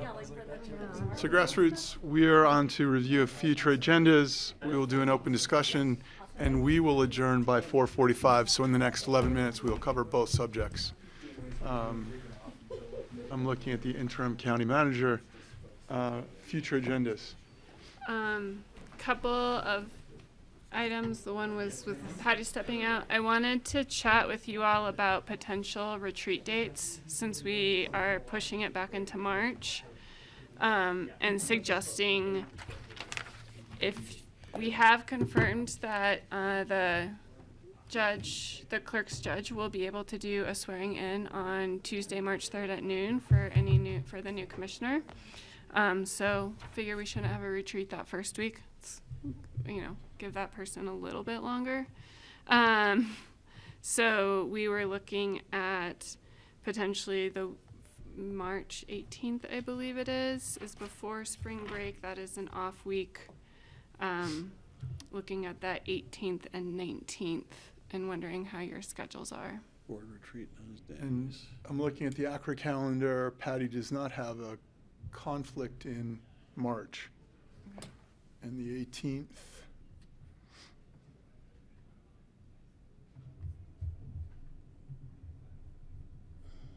of March, CC4CA legislative. It's a quiet day. Okay. We can double check with Patty and Francie, but we'll put a hold on the 18th and 19th and come back as we look at come back and have some time on a future calendar for retreat items. I'll be here. So the 19th, there will be a conflict, and it will be NWCCOG. Okay. If Patty was here, she would say she'll have a conflict on the 19th. But the 18th at the very least. 18th looks good, Okay. but 19th for COG in Gypsum, Colorado. Silverthorne, Colorado. Okay. Well, we might be looking at a few mini retreats coming up since, we haven't talked about those yet this year. That is the main item. I guess I did want to talk, Greg. It sounds like you will not be able to be here on February 17th. I'm going to be gone that day, but that's an interview day. I hope I have an idea who the candidates are before then, and I can always watch the tape or leave questions with you if I have any, if that works. That's my conflict that I see in that month, that week. Pat, in your absence, we set the board retreat date of March 18th. I'm just kidding. We discussed the board retreat date of March 18th, potentially March 19th, but I think the 19th you're going to say there's a Northwest COG meeting. So we're looking at March 18th for a board retreat, and March 3rd for the swearing in at noon courthouse steps of the new county commissioner, Tuesday, March 3rd. You're up to date. It's a full moon. Oh. Is that a good omen? And then, Greg, you said you'd be gone on the 17th? 17th, yeah. Of February. Yep. And you did bring up next week, we've got that noted for ACRA Tuesday, so. So Tuesday, yeah, so there's a desire by Melissa and seconded by Kelly to get a conversation about the interim county manager and county manager recruitment. We're having issues trying to get everyone together because there's travel. Next week, Melissa's out. And then the following week is Greg and France here in Jackson. So technically the next time to have a, No, Greg's not in, I'm in Jackson with Greg. Greg and Patty are in. I can be here on the 27th, but I can't be here at 10 o'clock or 9:45. I think the concern is that we don't have anyone from HR. Melissa and Jeff are both unable to be a part of that. On the So- 27th? On the 27th. Okay, so it's not me. Question. Greg. Is there any way we can have a conversation? I'd like to keep this going, and I would love to move on. I'm just wondering if, do we absolutely have to have Melissa in the room, or can we have a conversation after being briefed by her in advance? Could we have, is there any way we can keep it moving despite her not being there? Yeah, we can, there's a couple different options. I think Melissa may be working on a memo that you all could discuss. I also did just, I don't know what, I did not look, to be quite honest, at what your schedule on Wednesday looks like. Is that either Melissa or Jeff could be in if you chose to have an exec session on Wednesday, the 28th, if you wanted to have the discussion then. I'm up for that. And the issue with Patty is the 27th doesn't work because it's ACRA. Yeah, but I can usually be here by 10:30 or 11. I just have to leave early, or my director's comments early, and. So But would Wednesday suit everyone? And it's in person, so it's at the Meadows, so it's not like I can do it upstairs and run down the stairs. Would Wednesday suit everyone before the regular meeting? Because we don't have an agenda meeting. So why don't we plan on the 28th and we have no conflicts? What's our agenda for the 28th? Is it at 9 o'clock at night? So the So we- 28th, Yeah, that works. Could look at posting it before. The so like a- 28th I know, but I'm has- saying, are we gonna Oh. then be here at 9 in the morning and run till? The 28th has 12 items. It has one land use item. It is the Thomasville Lime Kiln, so it is not, So if we can hold that rather than because you know how that works. then we have 20 Keep items. adding, we yeah. keep adding, so. So the 28th for an exec before, so Sounds like before, let's confirm with Ray, because I don't know Yeah. his availability. And with Francie, to make sure I she's. have a draft agenda review at 10:30 on the 28th. It's usually half an hour. Well, If that ne- doesn't give us any. This is important, and I would just put Alyssa as the vice chair, I think, still, so I'd put her, I could skip it, but I do have that conflict, but I can skip it if I have to. So we're still potentially tentative, based on Rye's schedule, Thinking 10 o'clock or 11 for o'clock? 10 a.m., so we'd have room for lunch before a 12 o'clock work session. We can order lunch for you all. There's that. Exec session plus lunch. Great suggestion here. Okay, so we're back on for the 28th. Oh, you know, on the 28th, I have a doctor's appointment that morning, 9:30. So, I'll get there. I just have to have a lab draw. I have to have a lab draw that So- day. I'll just plan to go early and be here as soon as I can by 10. So part of the impetus is really to get Kelly's input on hiring, recruiting, recruiters. So that's why we're trying to get something in the calendar for the next 2 weeks. I can give you my input. But I can, if you show up there early, they'll just take you downstairs and do the draw. Can we stay with 10? I'm fine with 10. We'll We can stay with 10 and I'll just get her as Okay, soon as but I there, can. okay. Melissa can send out the memo far ahead of time with plenty of. Yeah, and I can give, The goal was to review the Melissa memo, but we also had a John handover note that we probably should pull back up because I think it would be a good refresher. And then again, welcoming and looking forward to Kelly's feedback. I will confirm with Rye that Wednesday is available, and otherwise I think can plan on Tuesday, and we'll have the memo, and HR won't be there, but we can have Rye there. You can have Rye, or Yeah. Chair can relate that back to Melissa. Excellent. Any other future agenda? We're going to get done in 2 minutes. we should have open discussion. Board open discussion. I have a question, just real quick. Have we received any applications for the appointment? I have not checked today, but we have 3 applications We do, in as okay. of Friday.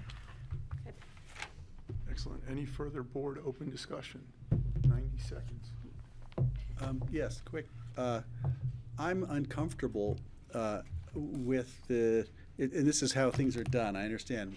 People apply, we interview them, and we select an interim county commissioner for the next 9 months.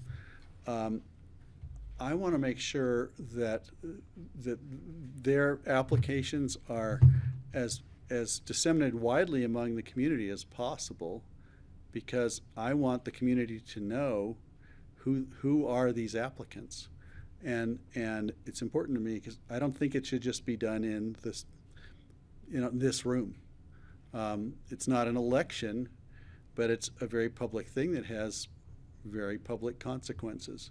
And so I'm wondering, what are we doing to make sure that anybody who applies to be, appointed as a candidate gets some face time, or the community gets some face time with who they are. I think that's important. So I just wanted to bring that forward because I think, I'm not sure who we're going to select, but I think it would make sense for the community to be with us every step of the way. It's so easy to ignore what happens in local government. People get elected unopposed, as we have.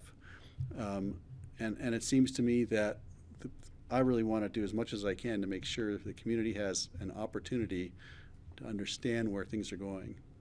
I'm open to suggestions on how, but I want to make sure that applications are as broadcast to the public and people understand what we're up to. I mean, minimally, the packet for the interview date would include everybody's application materials, right? Because you're interviewing them in a public forum. I mean, you could choose to have a statement go out at Friday at 5:30. This is how Whoever you can gets, access. this is who has applied. I think we should do that. Something like that. Yeah, I do but- think we ought to do some press and have Allison push that out. I have a question. Rosa. Are you suggesting we make it a public comment? Maybe people can come in and give us comments as part of our decision-making process? Because I'm not sure. I'm not I certain mean, they will about that. anyway. We receive unsolicited But input that's fine, with. but I'm saying here at a know. meeting, when we're trying to make a decision, are we gonna open it? Because then we gotta rethink our time frame, because it could be hours, or it could not be. Did you have a follow-up to Greg's comment? Yeah, I think, as Kelly said, at a bare minimum, there would be those candidate packets would be posted on the 17th. We also are coming to you on February 10th, I believe is the right date, to share the list of candidates. So that's 2 weeks before interviews. We could post those applications at that point, so then you all can be discussing who you want to interview, and then you all and the public have that information and can start socializing it out in the community. And then if the local media wants to interview them, Right. call them up. I think that would be something I'd encourage. Thank you. That's great. Do we need to let the applicants know this? We'll, before we bring anyone forward publicly, we will confirm that they're still interested and that their information will be People shared. might have, well, you know, I might lose my other job. You know, I mean, I don't know what their concerns might be, but I just think full disclosure to the applicants is important also. Any further open discussion? Thank you. Rosa and Andorra, thank you so much. Enjoy your evenings.